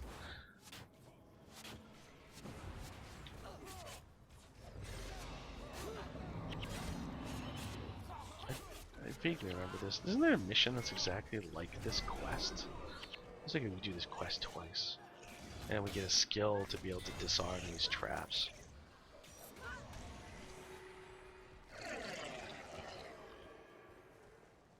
So yeah, we ended up parting ways at that point, right as Guild Wars 2 was about to launch. I told the leaders, yeah, this is what's going to happen, this is what we're doing, this is the server we're going on, if you guys want to join us. And they said, yep. And then when the day came, they didn't join us. There was a lot of talk, a lot of people saying, yeah, we'll totally do this, we'll totally do that, we'll totally include you, and then they didn't. And so there was, and then the person that I had been working with in Elf came onto the vent server, and he logged into the wrong account. He didn't log into his own account. Oh man, I remember this now, like it was yesterday. This is so sad, because me and him got along so well. Gingerbread man, good old G. This is where we parted ways, and it was such a sad way of, you know, I don't want to say like losing a friend, but he logged into the Ventrilo server, and I don't think I was online when he did. Sorry, hitting the mic there. He logged onto the Ventrilo server, and I wasn't there, and he didn't have any of his admin powers because he had logged in with the wrong name. And he got all upset. He got pissed off. By the time I got online, he was like, I felt like he was foaming at the mouth, angry. Like, what is this? I don't have any powers. I don't have any say in what happens. And, and he was all upset. I said, I was very calm, and I said, did you log into the wrong account? He was, what? And he logged off. And he logged back in about 5 seconds later, and I could see from the Ventrilo thing on his name, he had logged into the right account now, and he had all the powers he had before. But just in that interim, you know, that thought that while he had been absent, that I had taken away all his powers, he had like made that decision, like fuck these people and what they're doing, and blah blah blah. I'm not gonna stand here for this, and he was gone. After that, I don't think we ever spoke again. And that's kind of like where it all ended. And I think that really soured Guild Wars 1 for me at that point. Really soured. Like all these people that I had been connected with for so long, as we go into Guild Wars 2, they all kind of fell off to the sides. Do I have to bring Milani for this? No? Okay, sweet.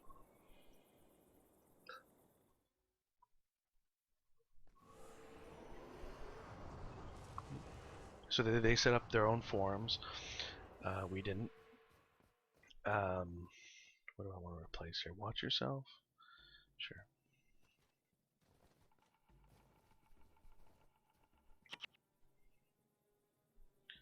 Must be closer. Okay. So it really had a negative impact on my view of Guild Wars. Because I was so close to these people for so long, and I lost touch with all of them all at once with the launch of Guild Wars 2. And remember, there were still people playing Guild Wars 1 because you still wanted your Hall of Monuments rewards, because we thought they would be like really important. Turned out, no, they were just skins. But some people thought they would be really important, and so we were working on those points, and you'd log on and, you know, see people that you were no longer connected with. And we were on our own Ventrilo, which was the Ventrilo that we had been using before, and it was neither side willing to give way to the other. And like I said, that one interaction where he thought that I had basically said, where I had basically taken away his admin powers, he thought, that's it, we're done. Man, I hadn't thought about that in forever. That is weird. I forgot how badly that ended. That is really sad.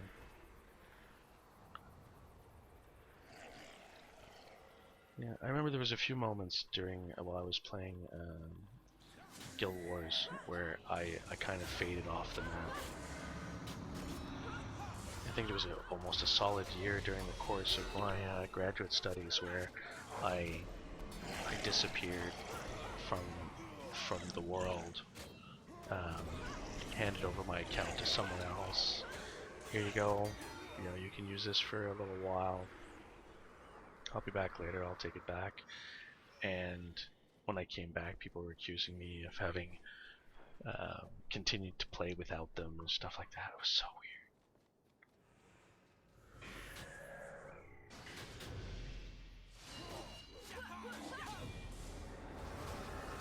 But I remember that there was also guilds that you had to be active, and if you didn't play, our guilds weren't like that. I think there was an aspect of that at times in our guild, but we were never really like that. But definitely there were guilds that if you weren't active, you just got removed.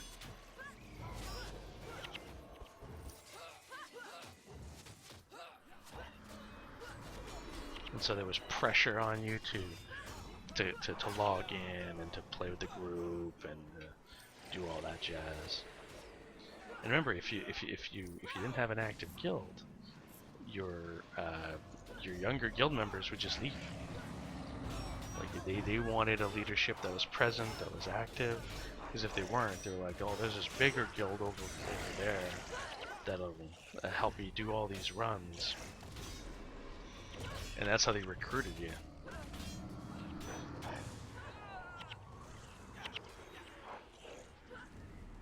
Sean, do you remember G at all? Do you remember Gingerbread Man? Do you remember the creation of Elf? I don't remember how active you were during that period at all.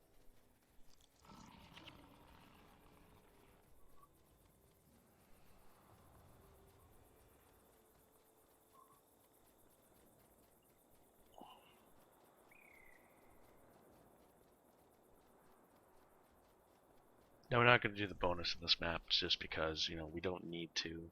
We're not going for a perfect run. We're not going for titles. We're just trying to get through Nightfall. So I don't want to go through this entire map for no reason. I mean, we don't get no benefit. I know you joined in October 2011. What I'm asking is, do you remember G? Do you remember any of that? Is any of what I just talked about? You know, when did Guild Wars 2 come out? 2012? So you joined just before the whole thing, right? Did you join Elf or did you join Time? That's kind of like what I'm asking. Sean, I don't remember people. Oh, it's hilarious. Yeah, I joined the guild, but I don't remember any of it. You joined Time, okay. Were you ever part of Elf? Do you remember?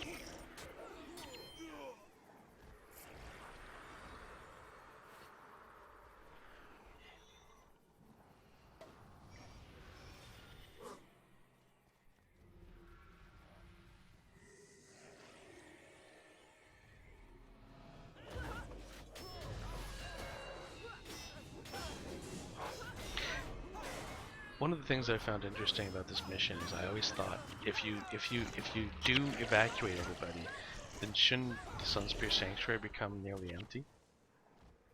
Like, right?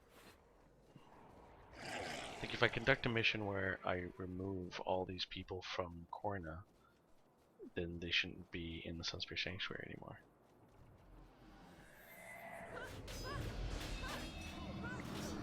I don't want to sound like I'm just nitpicking at the storyline. I'm just thinking of cool ways of making the game just a little bit more immersive.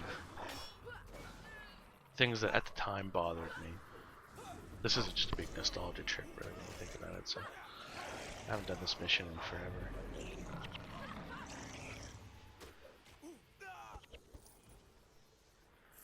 I feel like after this mission we go to Vabi. And I think there's more to it than that. We spend a little bit more time in this area because we need to get Zed.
Yeah, when I think back through a lot of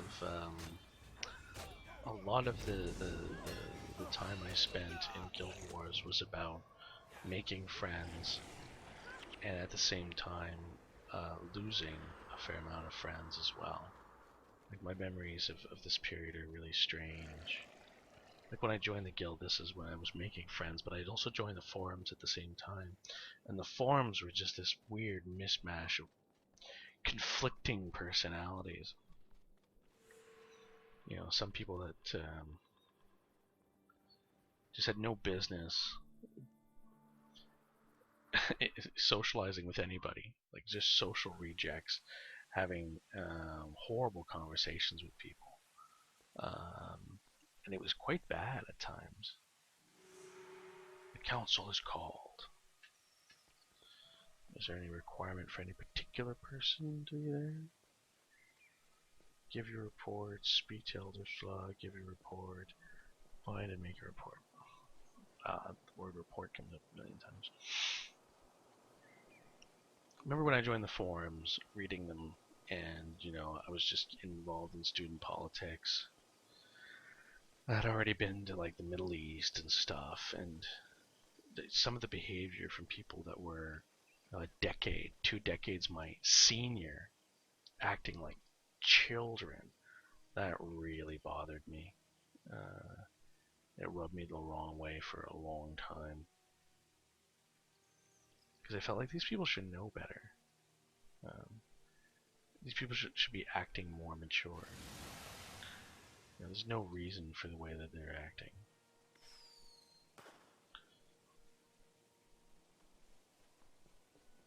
I would read what they would write in the forums, and then I'd reply, and then they'd get all upset is what I said. I've gone back. I remember just before Guild Wars 2 came out, going back to the forums and reading some of the things I had written, and what I had written was so innocuous, but they had reacted in such a horrible way. Because I was questioning, in part out of ignorance, but I was basically questioning why they were doing things the way they were doing, and they hated it. Like, no, this is just how it's always been. It was one of those things, you never question the guild leadership. The guild leadership is in place, will always be in place. We're not leaving anytime soon. Yeah, we don't play the game, and we haven't played the game in 2 years, but we don't care. Look at Susuke. Look at Susuke. I'm gonna play the drum.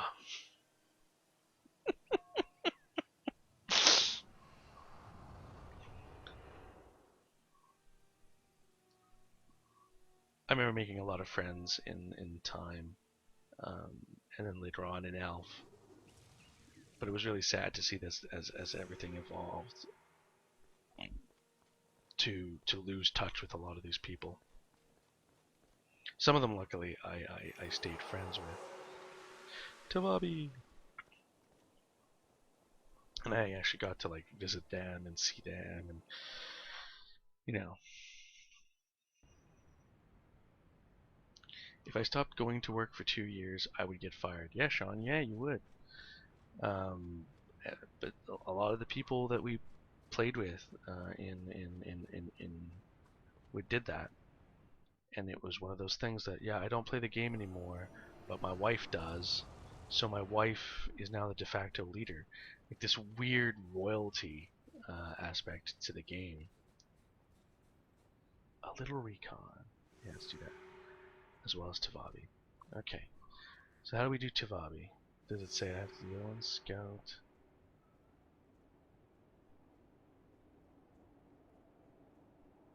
Okay.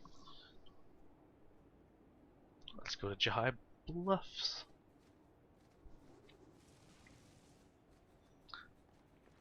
I can't even remember. So, because there was two. The thing is that the guy who ran the website, Thornhale, was like me in the Navy, and he had gone on a sub, and he was just gone.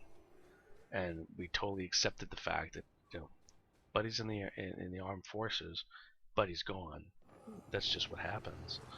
But the other guy, the head of ARC, he had no excuse. He just didn't feel like playing. But he didn't want to give up the leadership. Ah, man, I didn't take 8 people with me. And I need 8 people. New mistake.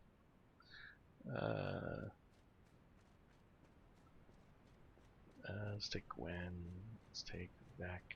And Milani's not level 20. And do I need Koss with me for Tavabi? I do not. Then fuck it. Need everybody level 20. So yeah, I don't want all of episode 4 to be me bitching and moaning about that. I mean, I do have fond memories of the connections that I made within the guilds, but yeah, like I said, there was a certain sense of royalty with regards to the guild leadership of ARC,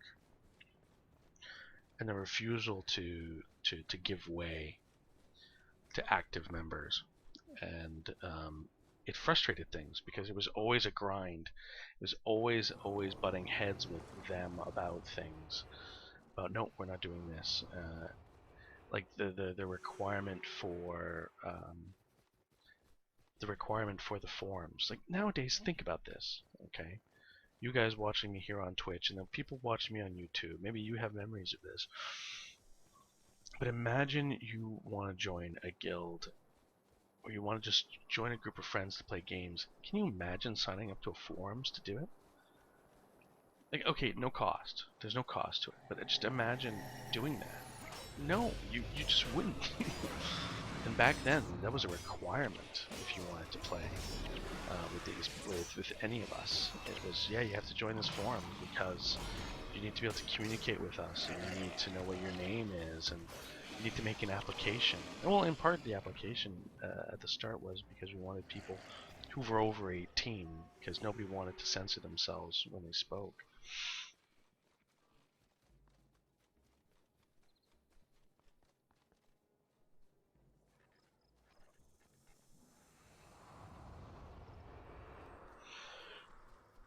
I mean, Sean's pointing out that, you know, people did that all the time, leaving and creating new guilds, and that happened a lot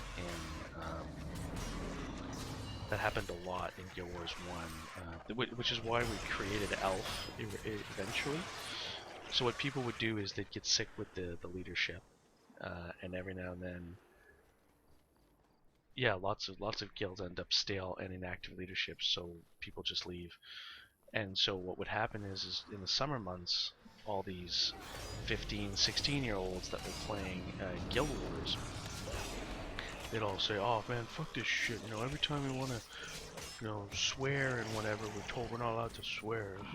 This is bullshit, you know. Or fuck, we're 16 now. We're adults, so let's all create our own guilds." So then they'd leave and create their own guilds. They couldn't afford Ventrilo, and back then there was no Discord.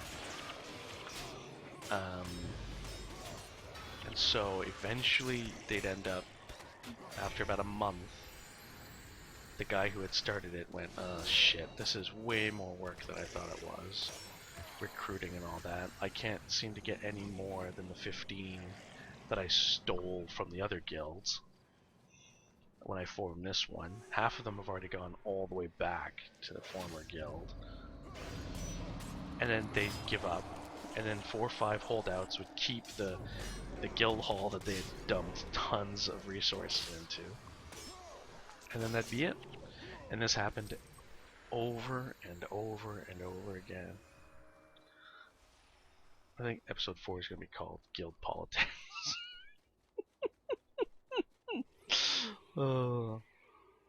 I really thought Guild Wars 2 would solve a lot of those problems, but the lack of a guild hall in the original release, I think, was a huge mistake. I think there was a lie from the developers. I still have a sour taste in my mouth over the fact that they had promised to release it then and they didn't.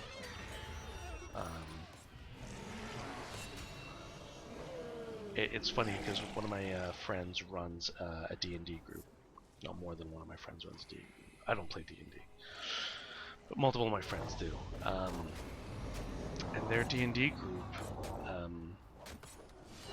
he's noticed a pattern where players love something called nesting. If you give people a base, if you give people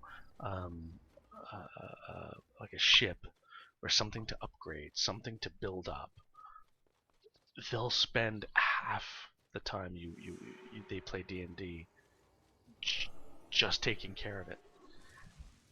People get obsessed with nesting. but finding a place to call their own, and then just building it up and building it up and building it up and making it perfect and making it great. And I think that's the attractiveness of when you start a new guild in Guild Wars. You're just like, oh, this is great. Oh, and then we're gonna get a merchant, and then we're gonna get, and it's all these little achievements that you get over time, and it feels great. You know, that sense of progress, that sense of yeah, we'll just build this, and then we'll get this thing, and then let's make the cape this, and then we're gonna upgrade to this guild hall. It keeps a lot of players really active.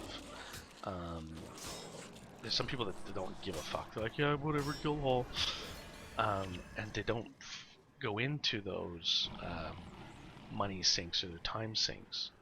But some people love that shit. And I think when Guild Wars 2 came out, I'm one of those people who loves nesting. That's why I like this section of I think Nightfall. This idea of the Sunspear Sanctuary, where okay, so here you are, you're missing one of your main characters. Go out and progress. Go out and get some intel. Find out how do we get our vulnerable members out of here. How do we move on? You know, etc., etc. And let's build up this area in order to be able to strike out at the enemy. So let's get a foothold going. You know what I mean? So it's fun. People love that. Sid, how's it going?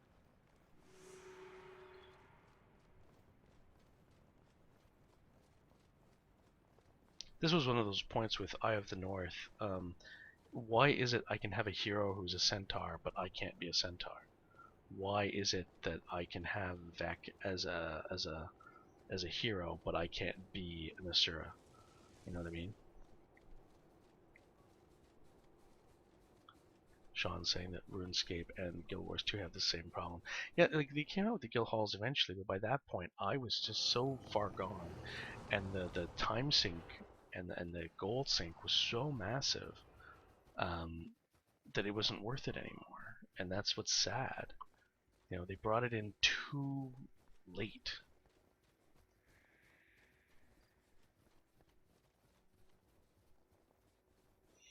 Sean, my main guild hall, I have no idea what it is or what it looks like.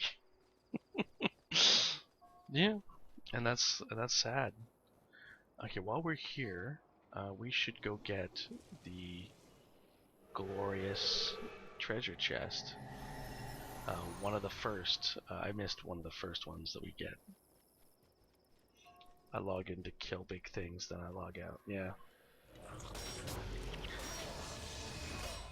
I don't want to get too much into Guild Wars 2 just yet, because I'm still in Guild Wars 1 and doing this series, but I mean, there is a point there, right? One of the things that kind of killed it to me in Guild Wars 2 was I had no interest in getting legendary items. I kind of enjoyed fractals, but there were very few when I was playing.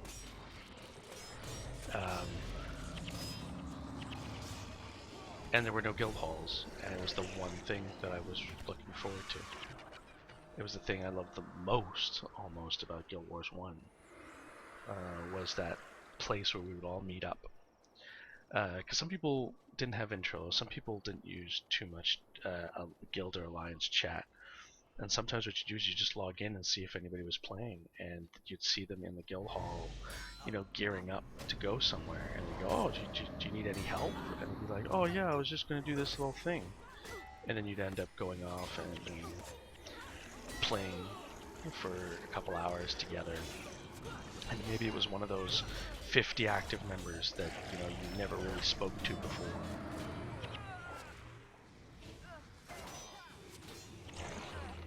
Sean's saying that the fractal system has been revamped and is apparently very good now. I mean, part of me wants to go back to Guild Wars 2 when I watch Flail. Every now and then I look at what's going on, like, it doesn't look too interesting to me. But talking about the next expansion taking place partly in Annalona is hugely attractive to me.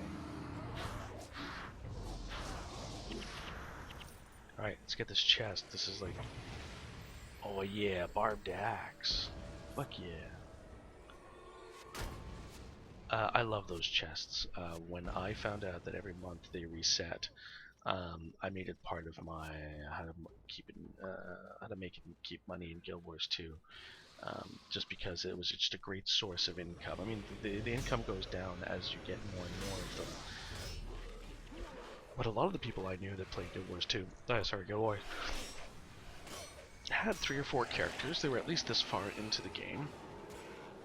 And I said, look, you're looking for money once a month. Go through it. And 2, all those characters that you only finish prophecies with, and you're just a little bit into this campaign, finish the campaign. You'll make a ton of money. And then you won't need to go and farm fucking Fissure of Woe for 2-3 weeks and burn yourself out on the game. Because that was the other thing that a lot of people were doing. They were burning themselves out. They would go and they would find a farm and they would do nothing but that farm forever. Like, oh, what are you doing? Oh, Fissure of Woe. What are you doing tomorrow? Fissure of Woe. Okay, we were thinking of doing this Eye of the North mission. Oh no, man, I don't need any of those items. I need these items. So it was no longer really about the gameplay. It was just about, how much money can I get. It was no longer also about the camaraderie, playing with your friends for a common goal. So it was really hard to organize events. There's not a lot of pop-ups that come near this one.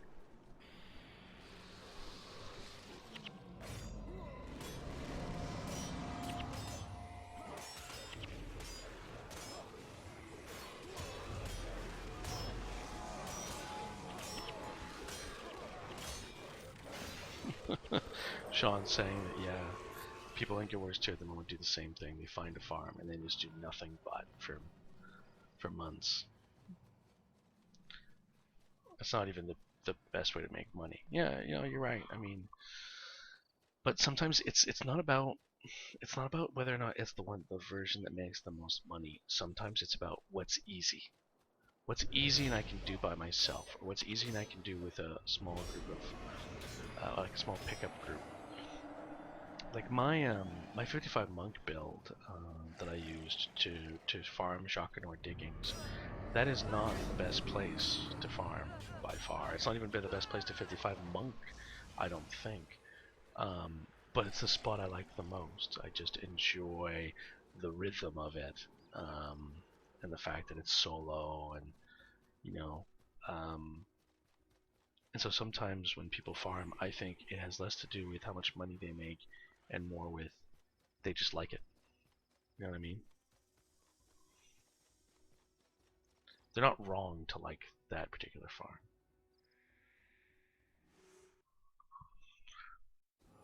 Oh, Cognor Crossroads. I think this was the first mission that I kind of had problems with and difficulty doing. Not that much difficulty, but I remember asking for some help. I think my hero builds were kind of suffering.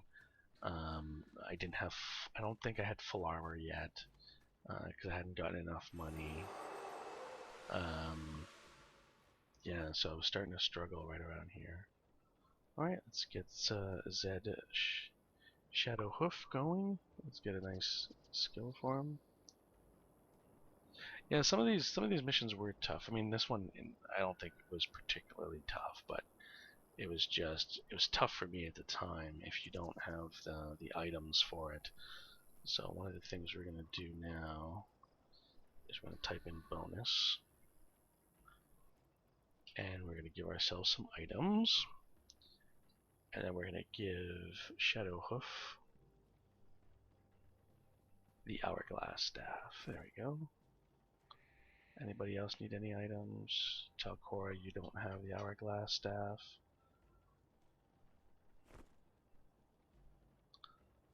Now some of you might find this takes all the flavor out of your characters. It is, however, one of the cheapest ways of giving all your characters really cheap items that you don't need to think about. Later on, I do change what they have sometimes to something better, but at least they're all maxed out. They just put the Hourglass Staff into Guild Wars 2? Yeah, that's weird.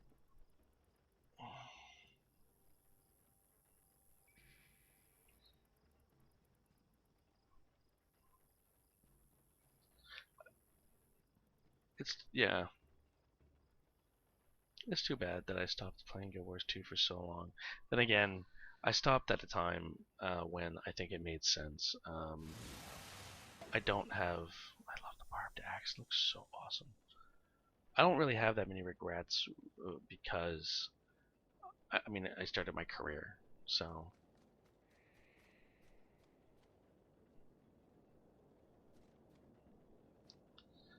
What are you trying to say, Sean? What pisses you off about Guild Wars 2? Is the sheer number of skins that go into the cash shop. Yeah, well, that's how they make their money. You can't blame them. Oh fuck, my Lonnie leveled up. That was sweet. Okay, good. I think I just need Zed on this mission.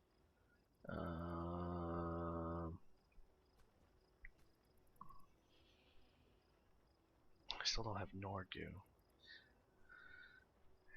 And we still have this mission and then another one before we get to Vabi. Can we get to...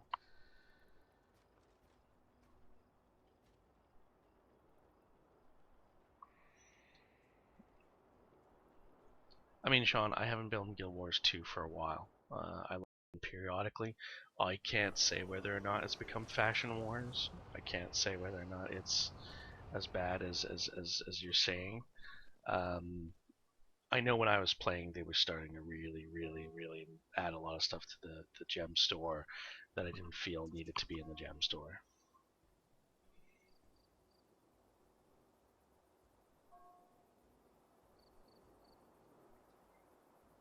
The gem gold conversion thing was something I understood, but at the same time disagreed with because I don't know how many of you guys play Star Trek Online.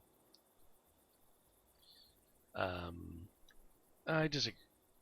Handfire, I want to disagree with you there. Because you couldn't buy gold. Not legally, anyway. So, yeah, at the end they started adding regalias and outfits and everything, but that was, at the release of Guild Wars 2 almost that they did that. For a big part of the game, I never felt that they were trying to screw over consumers by making them pay $10, $15, $20 for an outfit.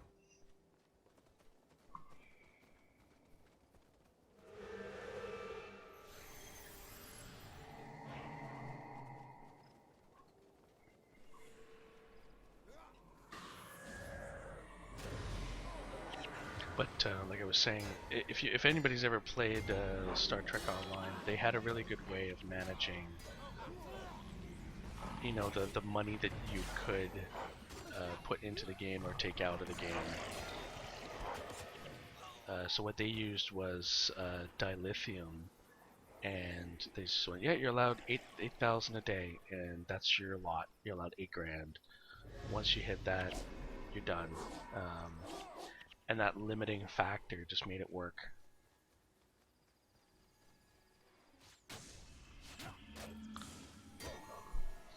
Oh yeah, I forgot about the consumable huge increase in Guild Wars 1.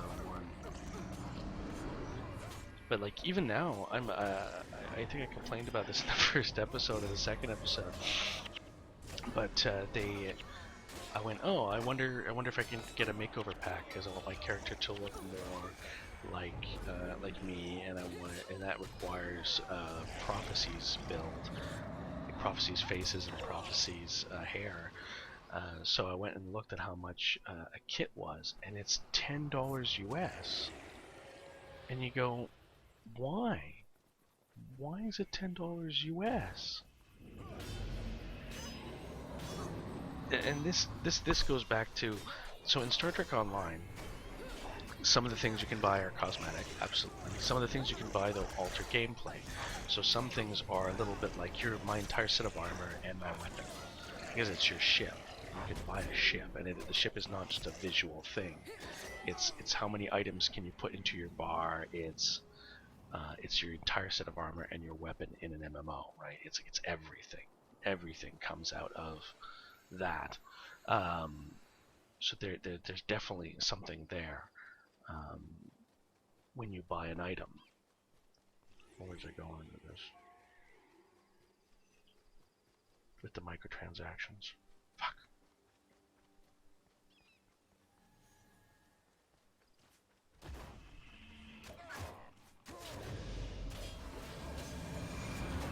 But there's definitely an aspect in Star Trek Online of pay to win, and so what you wanted to do was balance out how many people had these ships. You don't want everybody in the game to have a super OP tank build. You don't want everybody in the game to have, because then it would ruin the game. They'd have to scale up all the enemies, and everybody who didn't buy a ship would get screwed over. So it's really hard to balance those two things out, right? But they have to be balanced. But in Guild Wars, the microtransaction for the makeover, what does it cost ArenaNet to allow me to change my face? Like, think about it.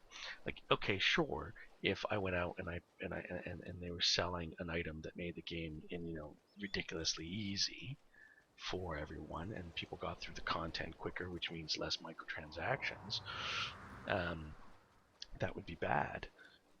But in Guild Wars 1, what do you care if I change the way my face looks? That microtransaction should be minuscule. You should literally, as the game gets older and older, charge me less and less for it. The makeover kits should be $1 a piece. I shouldn't have to buy 5 for $2 each.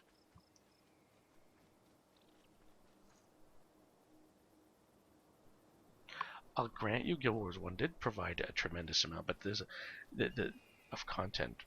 However, for the money. However, and I think a lot of people were in the same boat I was, the only reason they played at all was because there was no sub fee. In other words, I don't think Guild Wars would have the fans it had if it was a sub game, right? I think everybody who rejected WoW's sub fees went to Guild Wars. I mean, that was and I explained this in I think one of the previous episodes, that Nurlheim, who I was playing Battlefield 2 with, he's the one I said, oh, I want to play an MMORPG. I don't know which one to get. I don't want to pay a sub fee like that. Those were my requirements. It could have been anything. Now, as it turns out, he was playing this game, and so this is what I started playing.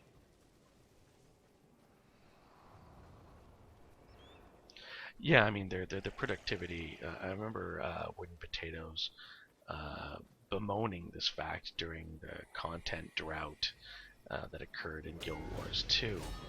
That, yeah, like, why was it that they weren't able to maintain this level of content creation? Like, especially when you compare it to Prophecies. Like, you look at Prophecies and you think this was the game you wanted to create, really? Did anybody beta test this before you fucking released it? This is horribly balanced. Who thought this was a good idea? Like, I'm being overly harsh, of course, but and then when you go and you play factions, and you think, whoa, this is a huge improvement. Like, you guys figured this shit out. This is really good. And then when you play Nightfall, which is what I ended up starting with, I'm super happy with it. And I thought the content here was really good. So the fact that this was such a quick turnaround. Same thing with Eye of the North. It's such a quick turnaround.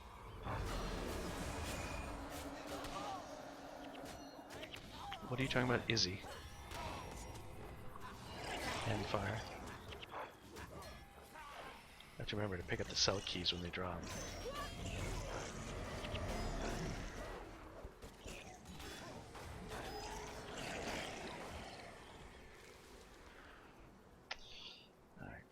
Masters.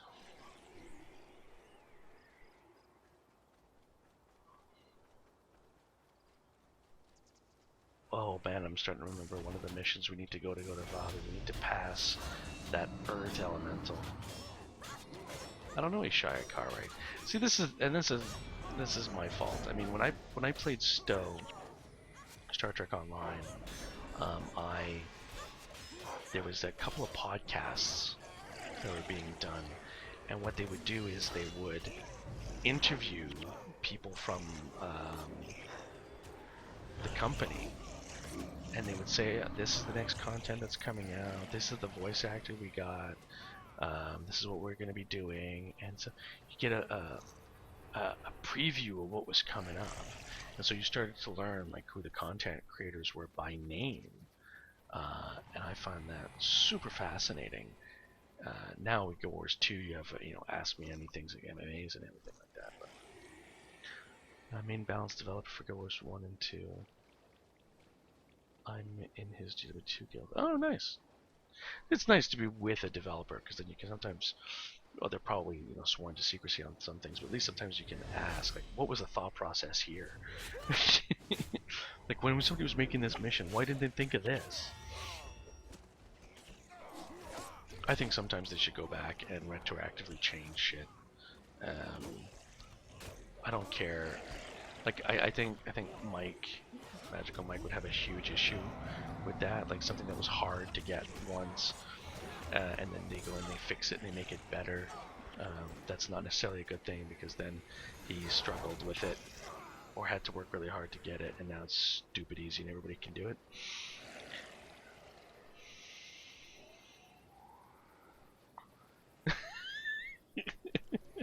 And fire. Yeah, Guild Wars 2 was a bunch of guys hiding together for warmth in a dank room. Yes, Magical Mike and fire. Do you know who I'm talking about?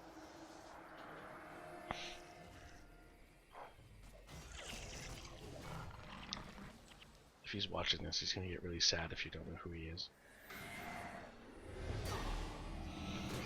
But yeah, no, I mean, I think they should go back sometimes and redo the mission. A mission that's too easy, or a mission that's boring, or a mission that's not well explained. Give that shit the, what's the word I'm looking for? Mass Effect 3 treatment. Like Mass Effect 3, I held off playing that game for 2 years while they fixed the ending. And then I went back and played the game and went, that was okay. That went great. And then, afterwards, went and rewatched the original ending on YouTube. Like, what did people see? Why were people so upset? And holy shit, did I understand why they were so pissed off.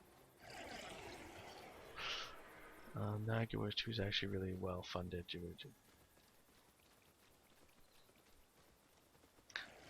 Yeah, Guild Wars 2 seems like it was like well planned out. What do I want to say?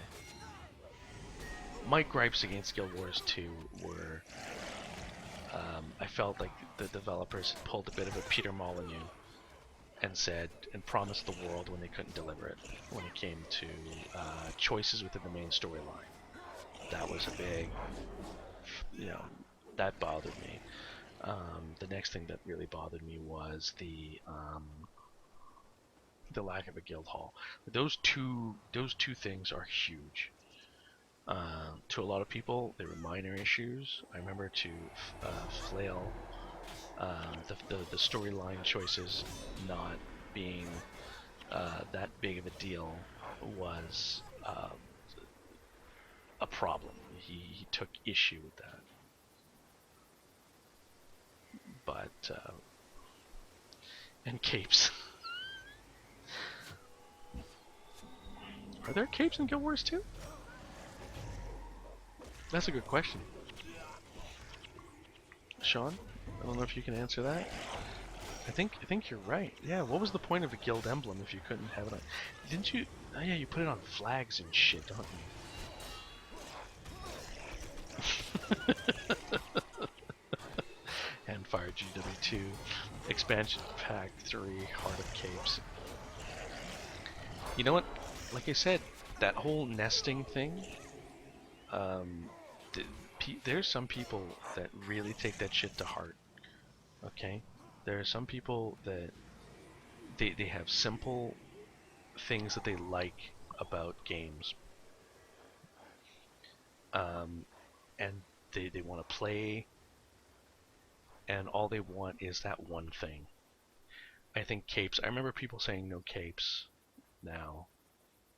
I don't remember too many people being too upset about it, but I do remember people being slightly annoyed by it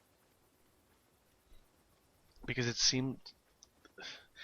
I think somebody said something about how they didn't want it to clash with armor or something. I can't remember. I can barely remember the fact that there was no cape, so I mean, I'm a bad example when it comes to my memory right now of some of the shit in Guild Wars 2. But no, definitely, some people they just have that one thing they want, and if you don't give it to them, they're gonna be upset. Would it have really been that hard to put capes in the game? Like really? Like I don't give a fuck about the guy who's sitting there going in the corner, oh well, I designed all these great looking armors and I don't think we should have capes. Capes are a horrible thing, you know, like go fuck yourself. Give the people what they want. Honestly, the biggest thing that bugs me in Guild Wars 2 is weapon clipping. Yeah. Clipping in any game bothers me. I watch MXR mods weekly for Skyrim mods, and like some of the things make the game look amazing, just absolutely amazing. And then at the same time, the fucking clipping. Oh my god, the clipping. Everything clips into everything else. And you think, what was the point? I remember thinking that about the Azura. A lot of the Azura stuff, just clip, clip, clip, clip, clip. The char. Like, if you couldn't make these models work, why did you bother? You know, why couldn't it just be like Guild Wars 1, just nothing but humans?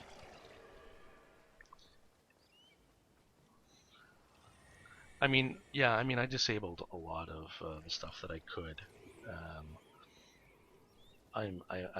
I had a very specific visual aesthetic that I wanted from my Guardian.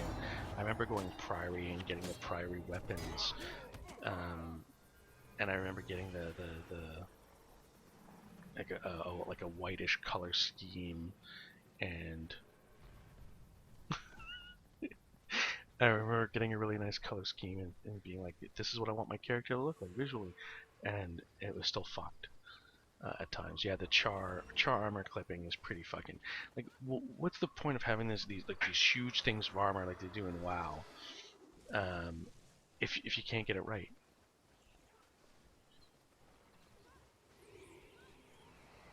like, just don't. You know what I mean?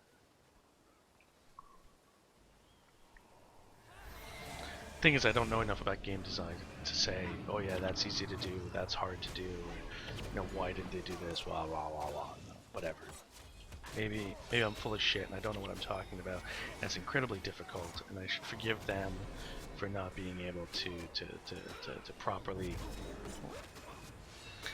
make these characters not clip into their armor, into their weapons, into their own bodies. Um, I will say making a char look good is more difficult than a human. You know, and this reminds me of something I remember being really upset about when they announced Guild Wars 2, and some of the beta stuff started coming out, and they started showing the concept art of the char. In the char in this game, in Guild Wars 1, have there's some char that stand up. They're fully erect. Um, uh, and I said, oh, when I make a char, that's what I'm going to make. And the art started coming out that wasn't gonna be a thing. They're like, nope, you're not gonna be able to You're not going to have that option. All Char are going to be hunched over and run on all fours. And I went, that's not what I want. I said, this is just not what I want at all. I specifically, if when I make a character, the character must look like me. The character isn't going to look like me if he's hunched over on all fours. This is bullshit. I mean, it's not that I dislike the Char running animation, as I disliked not having the choice. And that's what I took issue with. If you want to have a four-legged Char, a Char that runs on all fours, you look like a big... No, I don't look like a big cat, although with this beard, you know, let's be honest here, I certainly don't look like a human. But no, I mean, to me it was a question of choice. I should be given the choice. If I want my character to run on all fours, then have my character run on all fours. If I want my character to be run on two legs, then let's do that. And I said, why would you change that? Like, in Eye of the North, there are Char that walk upright. That doesn't seem a hard thing to do. Just have it so that if you have a mage Char, he's up on two legs. And then when you have like a warrior that like is gonna rip you apart with his claws, then yeah, then he runs on all fours. And I could totally see that. Like, that would make sense to me within the universe. And it kind of just went, nope, all Char are like this now. Why? Now,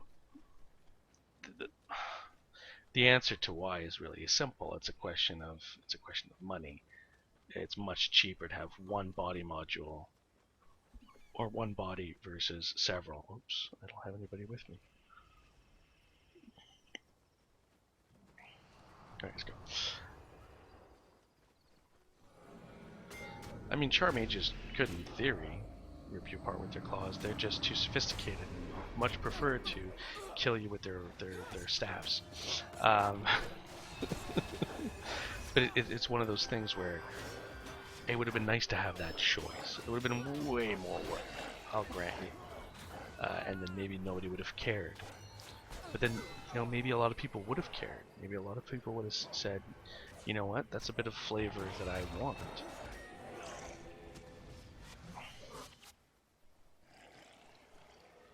Crichton Brandy. They'll bludgeon you to death with their monocles. Yeah. And that's kind of what I wanted. I wanted that freedom of, if I'm going to create a Char character, you know, if I'm going to play through their starting wait. Oh yeah, how do I take this off? It's options. I think it's post-processing, right? There you go, let's just do that. So I'm still drunk, but you're not going to be seeing it. I don't know. I mean, I wasn't in charge of the of game production, and I'm sure if I was, they would have wasted a lot of money on things that people found not super useful. But I don't care. I wanted that shit in the game.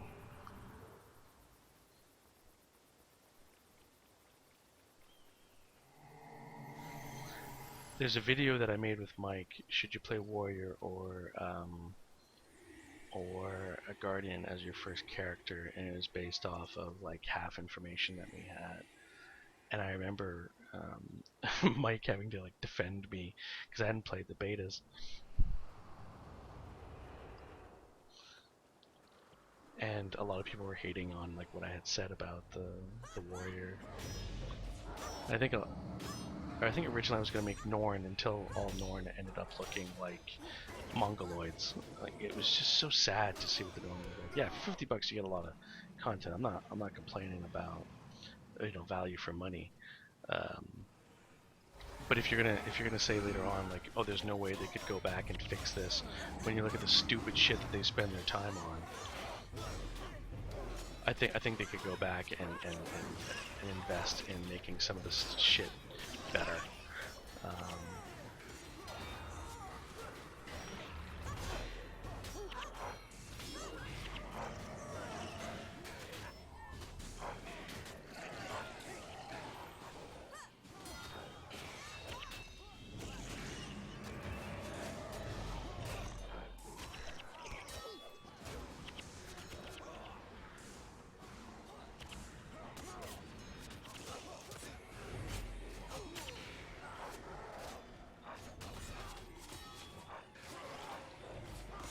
I forget who it was. I think it was the CEO of EA Games way back when. It must have been 5-10 years ago.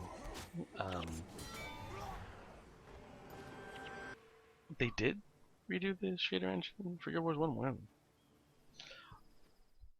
But it was the head of EA, and he said the price point for games should be the same amount of going to the movies. So if going to the movies costs you $12, that's $6 an hour. That's what people are willing to pay for an hour of content. So if we make a game, like let's say Battlefield, one of the new Battlefield games I think that was coming out at the time, and people complain about the length of the game just being like 6 hours long.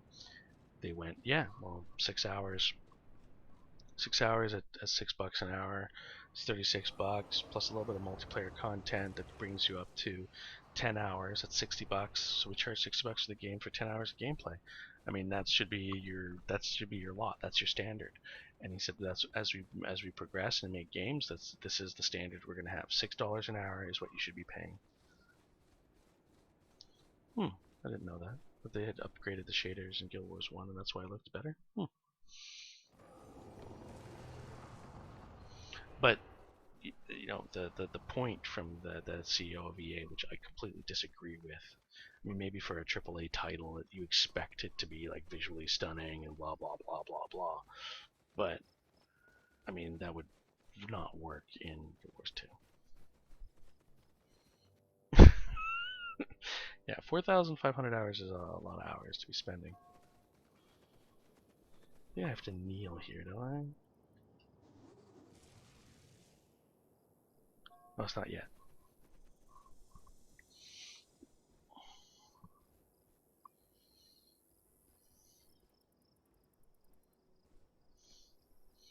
$17,000+ hours. Yeah. How many hours do I have? It's not much. It's not much. I only have 2,200 hours over the past 10 years.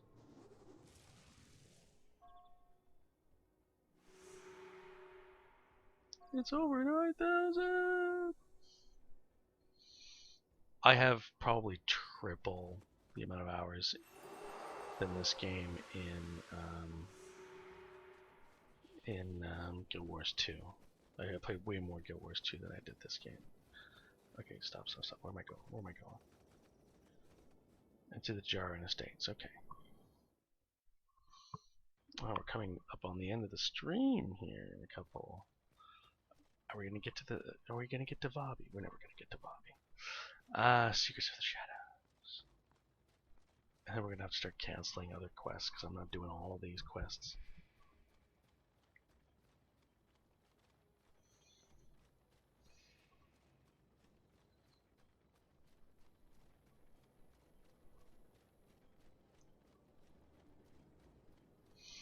I could have sworn I had more than just 2,200 hours in this game. I don't know what happened to the stats.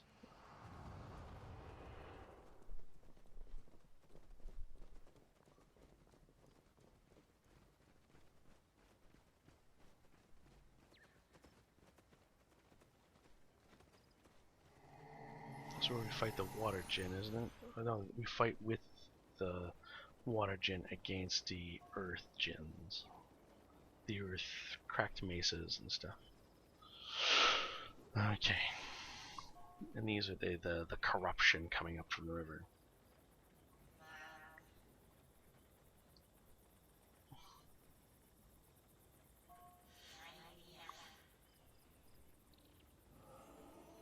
Tips on survival title?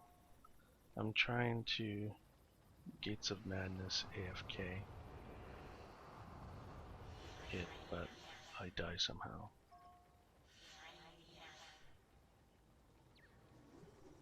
They are different genres. They are fairly different. Guild Wars 1 and Guild Wars 2. As for the Survivor title, I believe the best way was the was it Drunken Boxing? I don't think it's Drunken Boxing, but it's the boxing in Eye of the North. Because when you become unconscious, it doesn't technically count. Everything's gonna freeze for a quick second. I hear something weird from my son, so just to make sure that he's not choking. No, he's got an arm out from his. Just let your heroes carry you, yeah.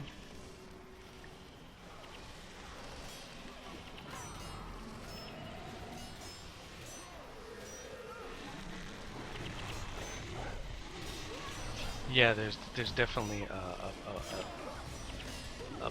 the boxing thing with the dwarves, the drunken boxing. That because you never technically die, you become unconscious when you're doing it, and in hard mode it earns, I forget how much, like it's a stupid amount of experience, and if you've got a bit of yeah, filling up storybooks, that's another way you can do it, and capturing elites,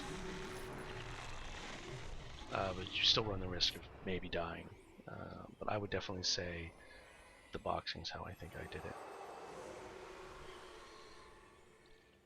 Floodplains, blah blah. Alright.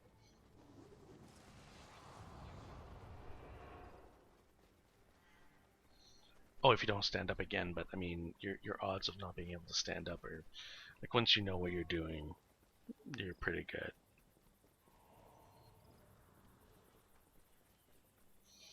There was a trick for pressing the button where you could press it like a bazillion times or something. Not a macro, but just a way of pressing the button.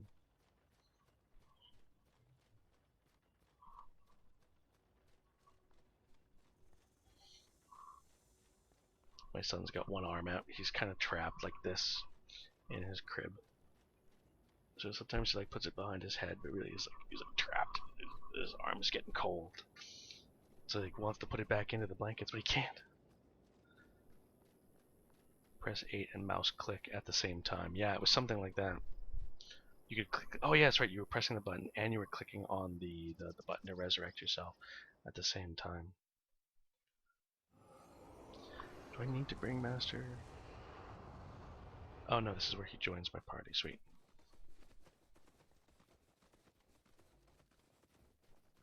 Oh, disconnects can kill you? Okay. I've never really had disconnect problems once I moved to a place with decent internet. To kill a demon. Alright, where are we going, buddy? So I think today we're going to get one mission short of getting to go to Vabi. I think we're going to get Master of Whispers, and I think I'm going to call it there for 3 hours. I think 3 hours for a stream is long enough. I know the YouTube audience hasn't been watching all of it, all my streams.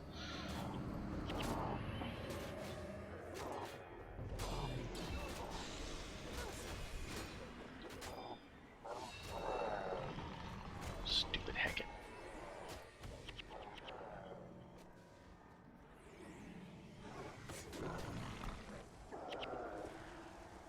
Man, Zed isn't level 20 yet? I forget what level you get Norgu at.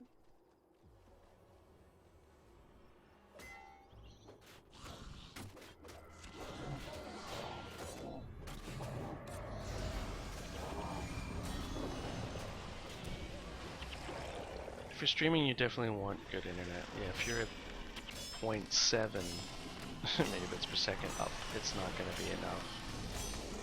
I could be wrong. I forget what Mike told me was the minimum. I think it's 4. I think you need 4 megabits for if you want 1080p, like I'm running right now.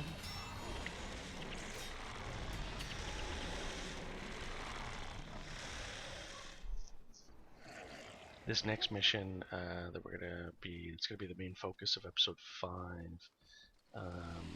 is a tough one. I remember this one required me to actually go out and make sure that some of my other heroes had like decent spells, and I remember getting help to get through this next mission.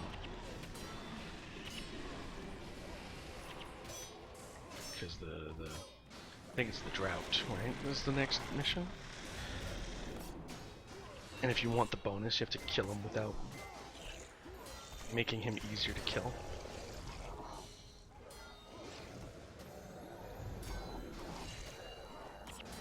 But I think tomorrow, prior to the stream, although I'll probably be fairly busy tomorrow, I gotta work on gun art for the ship. But one of the things I'll be doing is getting all these heroes slightly better builds, make sure their builds work together a bit more, there's a little bit more synergy going on, and then I'm going to get them all runed up. So that they can help out a bit more.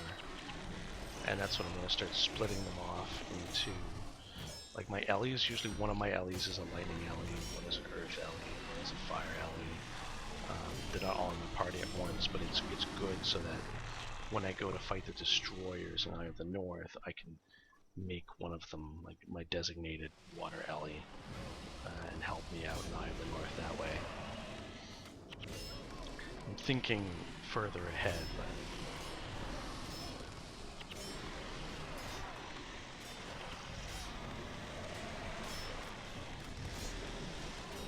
so now we're going to have Master's Whispers.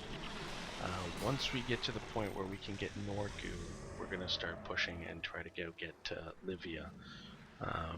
So that's going to be coming up right quick, because I want to be able to have my full like Discord build going. Helps a lot to have that kind of a build going.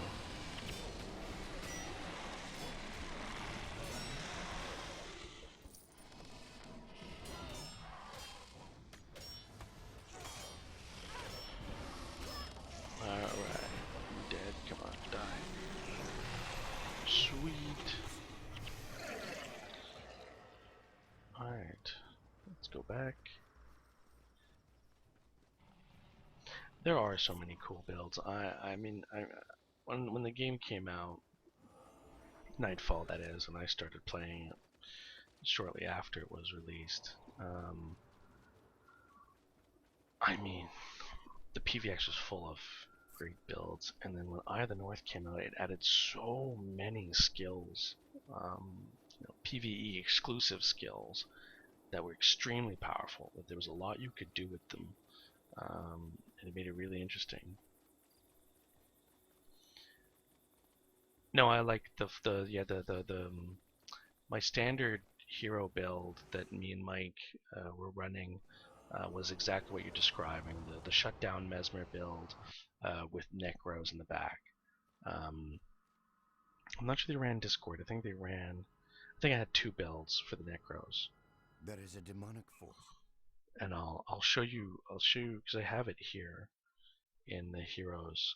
If you look at manage templates, so this is it. So the Ellie healer, the 2 Mesmer shutdown, so ineptitude and clumsiness, and then either a Necro Discord build, which is this Necro 2 section, and then up here, Necro 1, 2, and 3, which is the good old Spiteful Spirit, Golem, and Ritualist Necro. And so I have these all saved, they're all ready to go. I just need all the heroes to fill them in, and then I need to add to those specific heroes all the runes they're going to need in order to be able to do them. But before that, we need Norgu, which is in Vabi, and we need Livia, which is in Eye of the North. And now we have Master of Whispers, so that's one more Necro on our side. Like the Aura of Lich over the Golem? Eh. And that's the thing, right? And that was what was so much fun about Guild Wars, I think, just at the time when Eye of the North came out was, and especially when they started revamping many of the skills and the elites, especially for the warrior and the Ellies, is they made more builds viable, more things interesting. Like just the fact that you have Necros that heal, or Ellies that heal, or Necros that are half ritualist, I find that fascinating.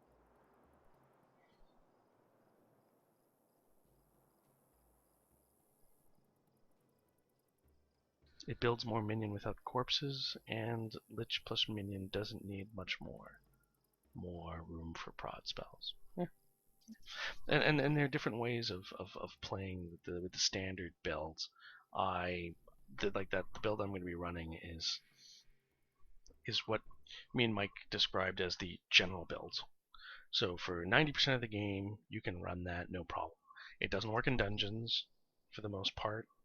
Not the weird ones anyway, like the Deep or Ghost Warren or anything like that.